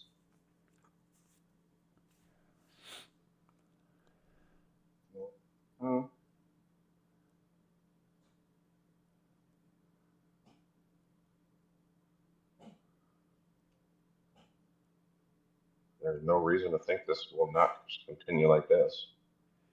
Yeah, that's it. Yeah, right into 60, 70, something like that. It makes perfect sense. I've been very consistent in saying that. So yeah, it makes perfect sense. Yeah, well, that's where the capital's flowing now because of these ETFs that are gobbling it up by the millions on a daily basis during trading hours. Yep. You don't those flows of capital don't yet have access to shitcoins. So you're going to have people that are very crypto-centric feeling like they've had enough Bitcoin profit to kind of bleed off into those other shitcoins that don't have access to those capital flows. Yeah, sorry guys, this Bitcoin, it's very maxy to say, but I'm sorry. It just makes sense. It just makes a lot of sense, you know. And then the question becomes, right, does it break down and do you get an alt season? Or does something break, cause a recession, and everyone and their dog is like, I don't want altcoins now. We're in a recession. It's a risk-off moment. Yeah. Then I mean, just let's even continue beyond that. Is okay. So the way that I would look at this, I'm just looking at this. This is perhaps more ominous for shitcoins than looking locally. But the way that I trade markets on this is mainly on a closing basis, but I would look at a structure to match. Like that leg matches that leg, that matches that, that completes that move. What comes next, you don't really know, but you anticipate potentially something along the lines of what happened before. So is this, going to push up into the 63 area and have a pullback, and then push up into the 66 area, then a larger pullback, and then this leg repeats, then down, something like that, and then it eventually breaks these highs and grabs that liquidity. From a price action standpoint, that's the way I would see it. And you've essentially got a big ABC. Yep. ABC. But this isn't necessarily price. But yeah, price action says grab that liquidity, tap it. At least find resistance there, something like that. So maybe 75 might be the actual target. In an Elliott wave terms, you would have some kind of 1, 2, 3. This is the 4, 5. Yeah. Ding, ding, ding, ding. Trying to look for matching legs. This is a bullish chart. There's no denying it. You've got higher highs and higher lows on a weekly scale. This speaks to actually crypto running a little bit. You know what else? As long as this chart stays good. Yeah. You know what else? Similarly to Nvidia, people have been calling for this thing to roll over ever since 42, 43%. I've been seeing this non-stop. Yeah. People are saying, oh, here we go, alt season's about to start. Here we go, alt season. And then it moves up a couple of percent, 46% now. Alt season's about to start. And then we hit 50%. Alt season's about to start. And everyone just keeps drawing big downward arrows. And it's never shown up yet, right? It's just not here. And like you say, this is a bullish looking chart. It probably wants to go higher rather than lower. And can it turn down at some point? Sure. But it doesn't look like that's the smart bet right now. No, this is where Jeff was 48 in April. Closing above there and holding above there, this is your accumulation markup. Yeah. Speaking of NVIDIA, you just made me think of something. BTC USD divided by NVDA. I found this chart yesterday and thought, what a glorious chart. Still kind of maintaining the uptrend. This may be your lower low closes, but you do have divergence happening on the RSI from what I saw last night. But if we take a trend-based fib extension and you match this leg coming down into there, we tap the 1-to-1. That looks beautiful. And then take that off and we take the trend-based fib time. We have to go from the start of the correction down to its low, project from the current high. We're in the timing window of those matching in time and price. NVIDIA versus Bitcoin, suggesting this being a wave 4, and Bitcoin is about to massively outperform NVIDIA, looking for 8,000 on this. Yep. I don't know what that would equate to in price, but 10,000, break these highs, 10, 14,000. Let's take a 618 standard wave 5 measurement in Elliott wave, assuming this is 1, 2, 3. This measure this project from the 4. 618 is 20,000. So 20,000 shares of NVIDIA currently trading at $100. Do we get a $200,000 Bitcoin? Yep. Yeah. Probably. Yeah. Let's make it happen into existence. Yeah. What is that called when you speak it into existence? Kind of like prayer. And speaking of that, when are we going to get the Olympics video? You started talking about that on Twitter and like those Olympics, this and that. Or no, in the live chat yesterday. on Cobra Stacker's channel. You're like, these Olympics are getting ridiculous. And I was like, oh, we Yeah, need to make a video uh, I haven't had a chance to. on Rumble. I haven't had a chance to fully examine it yet. To be honest, Kem, the comments have been asking about this the entire podcast, the entire live stream. People have been saying about the Olympic Yeah. ceremony and when decode and all of this stuff.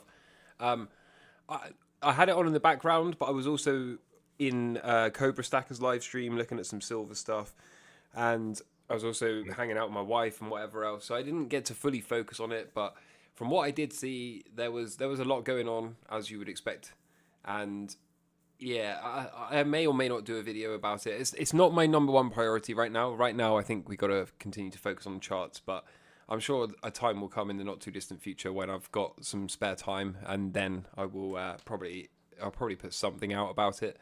But yeah, people were tagging me on Twitter and showing me all this stuff, and yeah, there was plenty going on, right? There was plenty going on, but Oh. it was more subtle than the 2012 Olympics, I think, but still plenty of But symbolism. it was very, very, yeah, symbolic.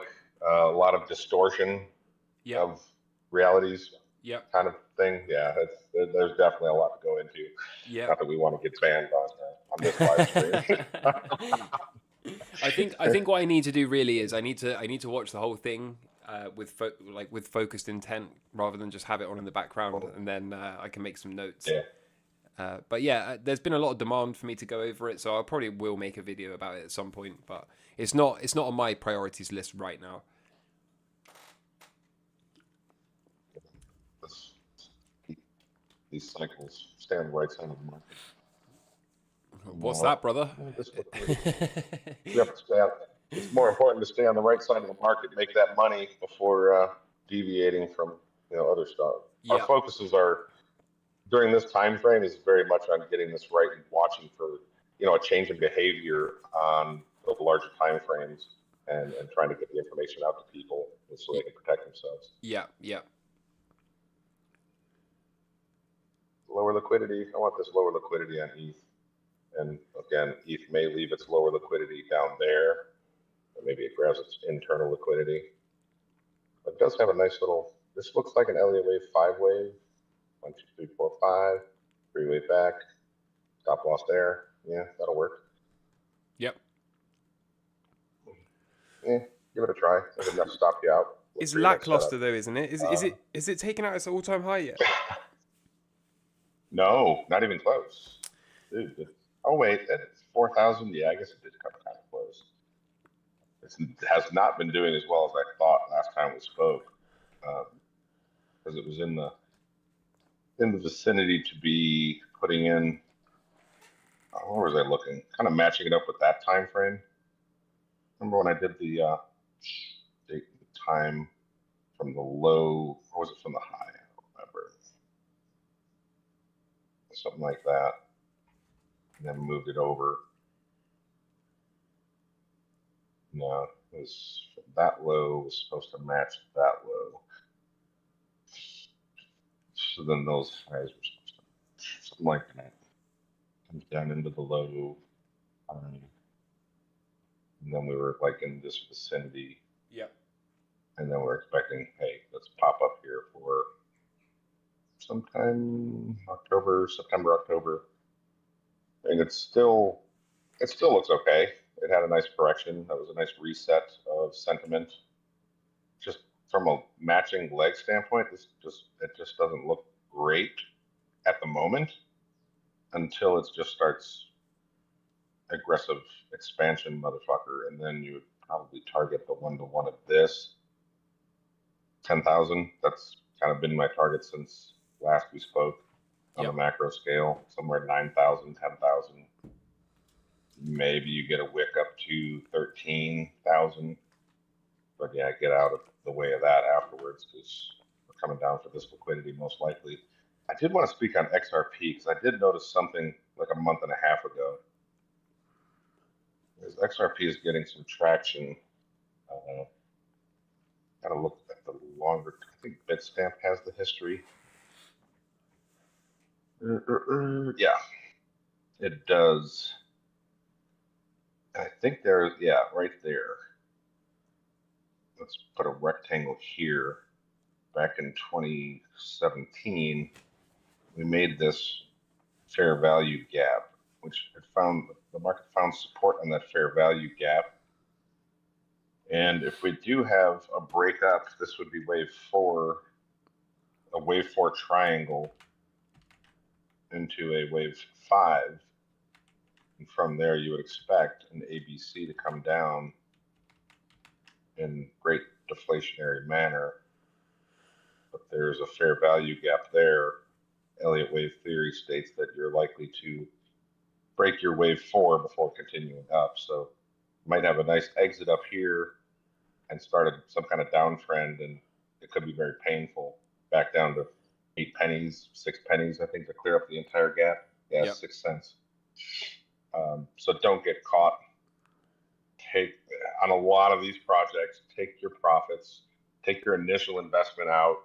Don't get caught holding a bag for long term. If you do want to hold a bag long term, fine, but take out some capital, buy some dips.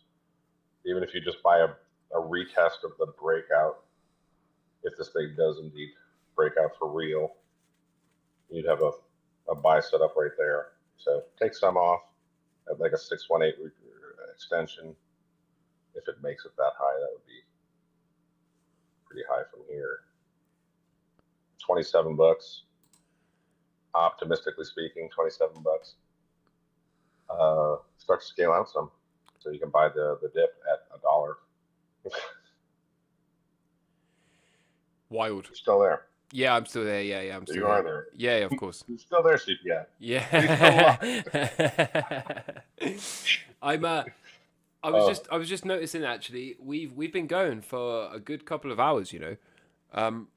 Yeah, we're pushing that time frame, and we're looking for the Trump trade setup that I explained earlier in the broadcast. So we might want to get off of here and trade the setup. Yeah, that's what I was just thinking. My wife is texting me as well, telling me to put a chicken in the oven, so I better go and do that. That's all good. Hopefully we've updated enough. But if anybody in the comments or anybody listening to this after the fact, post some questions. We can keep the conversation going. This conversation between me and Camel really doesn't end. I mean, we're always like talking to each other and seeing things in the charts and kind of updating ideas. And you guys are welcome to join in on the conversation. The more minds, the better. Yeah, for sure.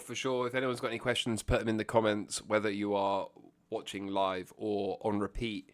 And Kemo, I'm sure I'll speak to you before, of course, but if not, well, not if not, but I'm sure I'll speak to you in the meantime. But I suggest we maybe rendezvous again in like 4 weeks or something like that. And unless something starts to get really insane in the meantime. Yeah. And yeah, I'll tell you what I'll do. Before we next get together, I'll put out some questions. I'll collect some questions and see what people want to see. Yeah, that'd be great. Yeah, and yeah, unless something starts to break in the meantime, then we might do an emergency one, I guess.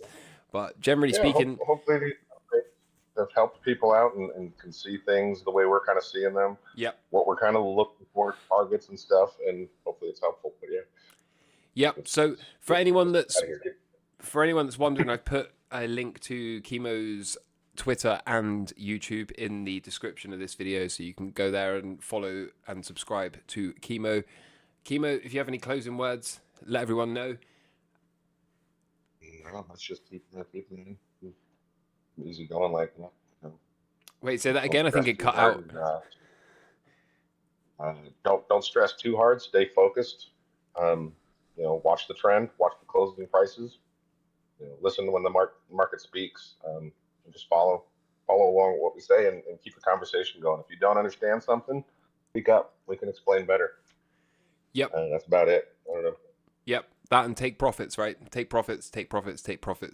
Always pay yourself for your time. Yeah. 100%. Well, thank you everyone for being here. I really appreciate it. And thank you, Kemo. Appreciate your time, man. Appreciate it. It's really great to catch up. And I'm looking forward to the next one. Yeah, sounds good. Excellent. Okay, well, until next time, take care, everybody, and thanks, Kemo, and I will see you soon, I guess. Cheers. Bye. Cheers. Yeah, cheers. Bye.